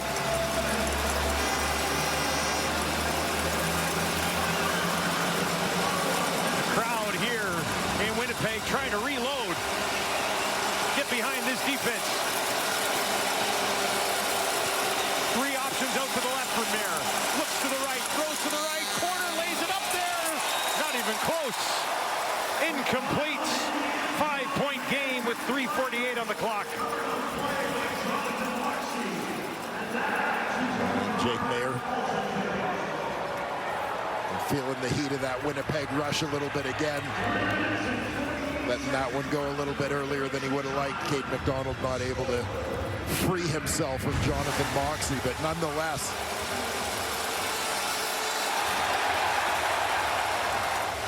Drive aided by a couple of penalties. The Winnipeg Blue Bombers, and then a great throw. Mayer to McDonald. Touch pass to Eberhardt. Unable to connect on the 2-point convert, which keeps this Winnipeg lead at 5. Penalty aided 8-play drive, 78 yards, 3:21 to finish it off. Couldn't get the 2 though, and now they'll need a touchdown if they can get the ball back.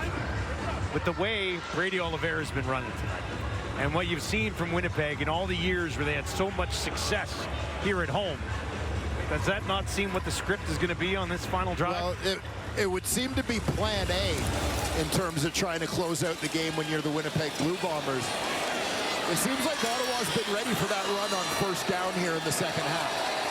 Pavel can't escape that pile just outside the 35. There's a flag back over on the near side of the field, down by the Ottawa 35. Offside. Ottawa number 27. We're going to re-kick 5 yards back. Offside on the kick by Ottawa. So we'll reload it again. And when you're on the return team, you always appreciate these guys having to run all the way down the field again, back to back. The opportunity that occasionally creates. Some slightly fatigued covermen. Vavel somewhat contained so far this evening.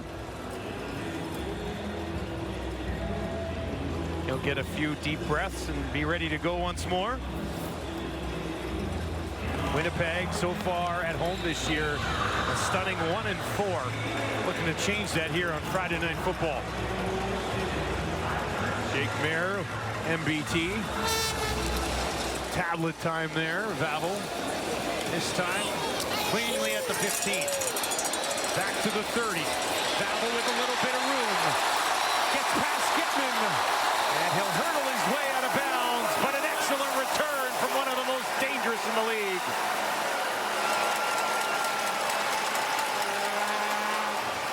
Very timely. Big return from Trey Vavel. Let him get to the sideline. Couple of shots to try and turn him back in. But immediately into Ottawa territory. Winnipeg with a 5-point lead and outstanding field position late in this one. Kolaris looking to throw, finds Dembski in a soft spot in that defense, and a good pickup on first down. It'll be second and a short 2 maybe here for the Bombers. Yeah, I like the play call on first down. You're in a tight end formation. You got to think Ottawa's anticipating. This is the 3-minute warning. Throw the ball, keep them off balance. 3 minutes remaining. Friday Night Football here in Winnipeg as the Bombers try to snap a mini 2-game slide and hand the Red Blacks another disappointing loss.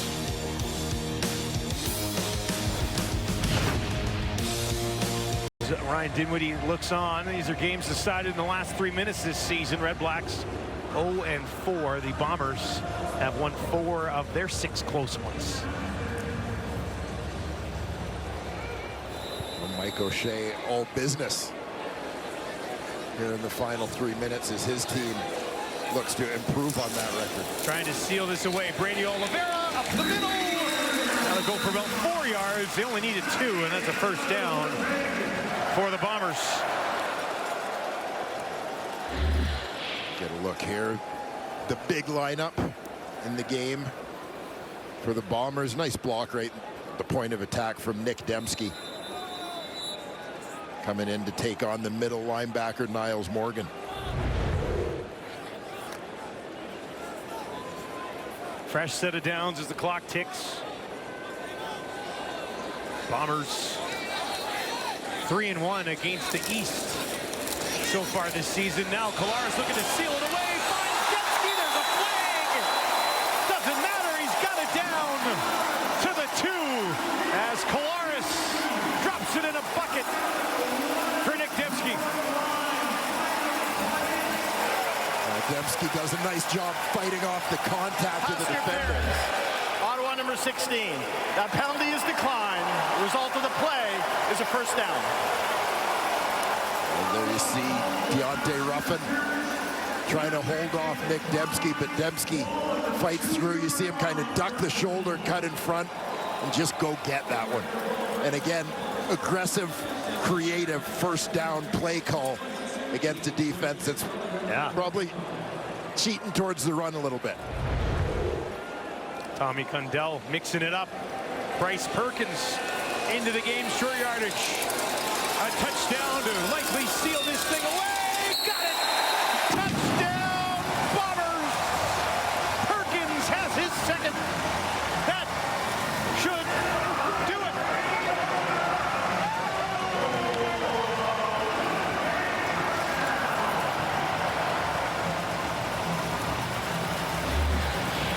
Bryce Perkins continues to do a nice job in his short yardage role, understanding where to attack that defense.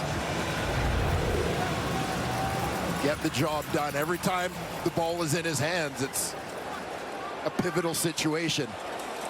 First-year CFLer getting it done. Perkins had a couple of touchdowns on the season coming into this one. Now he's tacked on 2 more. 6'2", 230 pounds. And he's done a good job using that size a couple of times tonight. Also had his first CFL pass completion tonight in a short yardage situation, which he kept the ball and found Dembski. And things go from bad to worse for the Red Blacks, as Castillo will come out and try to make it 12-point game. And that is right down the middle. Winnipeg leads 33-21. That last drive, 4 plays, 62 yards in just 62 seconds. Vavel, a nice return to set it up after the offside on the initial kickoff. Yes. From the Red Blacks. Ray Vavel, the catalyst. Punches it out near midfield. Dembski. The beauty catch, comes up smiling from that one. And Bryce Perkins goes in standing up, leaving himself 1 touchdown shy of a Stevens. The Tommy hat trick. Tommy Stevens having a heck of a year in that role. Horvath, who does a lot of things in BC, also handles that role. And he's up there as far as touchdown leaders go as well. Now the Red Blacks are going to have to move quickly, or it'll be 15 losses in a row, dating back to last season. Ottawa's last victory 343 days ago against the BC Lions.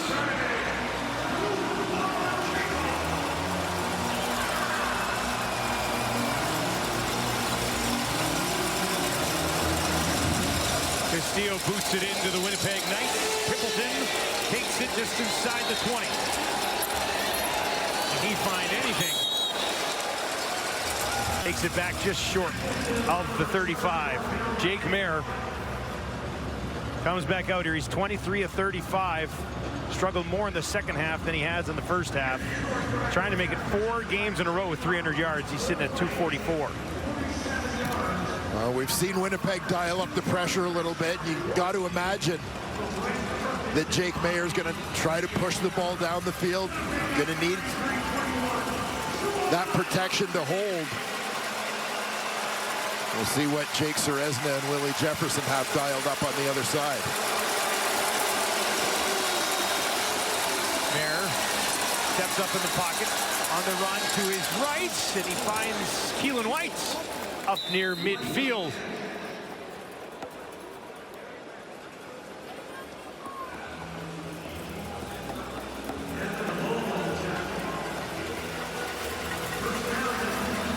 Nice pickup on the twist there, and protection from the Red Blacks allows Mayer to step up and buy time. There again, another first down, this time Eberhardt, he's upended by a pair of Bombers. Jake Mayer taking a hit from Willie Jefferson as he delivers that one.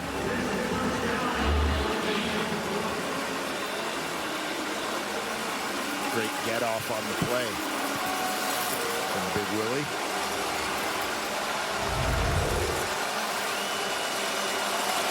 First and 10 from the Winnipeg 44.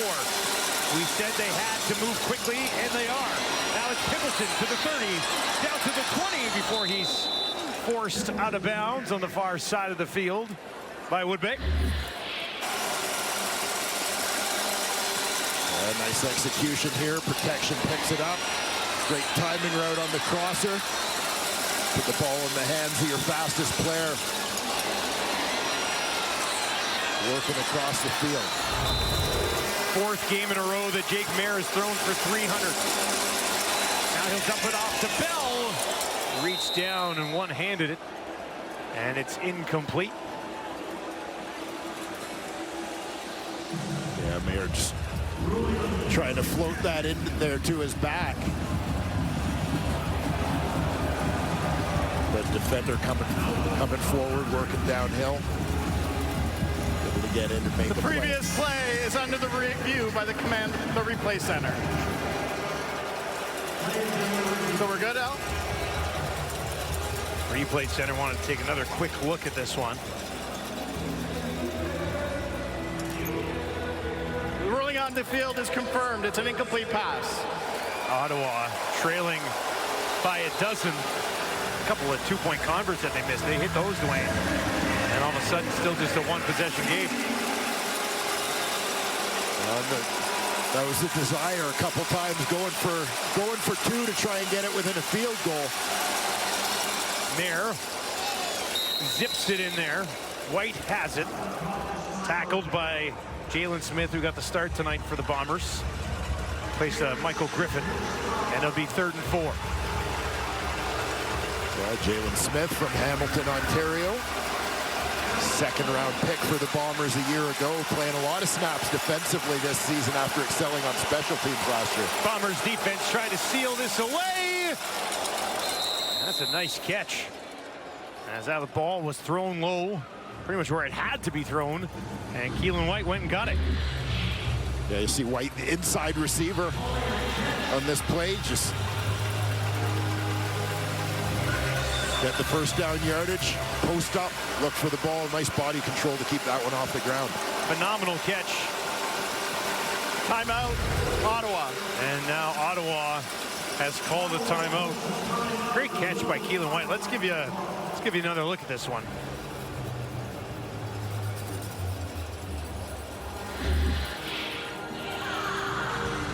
Just nice job catching it in his hands, turning his body in the air to kind of get his body under the ball so that the landing won't jar that football free. Nice effort from White. White has 6 catches tonight. Pimpleton has 6 catches tonight. Everhart has 6 catches in this game as well. 1st and goal from the Winnipeg 6. Jake Mayer on the run to his right. Drops. Was looking for Justin Hardy. And Hardy couldn't finish it.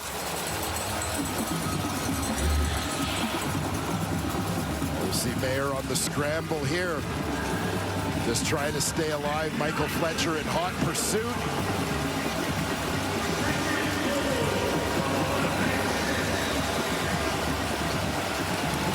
Off the normally sure hands of veteran receiver Justin Hardy. They'll do it again. Less than a minute to play here in Winnipeg. 2nd and goal from the 6. Mayer under pressure, dumps it off. Ball just sitting there. There was no whistle. Now it's grabbed by the REDBLACKS. Yeah, I think this is going to be called an incomplete pass. Should be, right? But yeah, the officials doing the right thing, though, letting it play out. Should it be ultimately ruled a fumble? Jake got rid of it before he was taken down. Yeah, he's just trying to protect field position as best he can. Live, at least, it looked like he threw that ball. A lot of pressure with just sending 3 there. Yeah. So 3rd and goal. The previous play was an incomplete pass, not a fumble, but we have intentional grounding on Ottawa. It'll be 3rd down. All right, so they do rule it intentional grounding.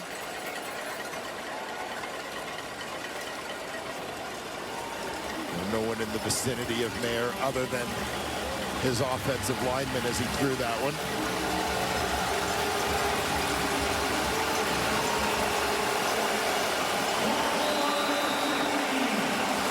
A Winnipeg defense that has struggled as of late. Fitting fashion here that they get a chance to close this one out. Jake Mayer, deep drop. End zone for Everhart. Broke it up. Bombers defense shuts the door.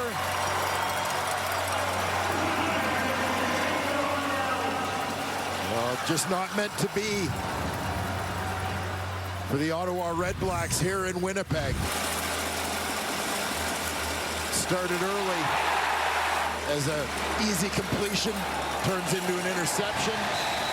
Potential touchdown off the upright.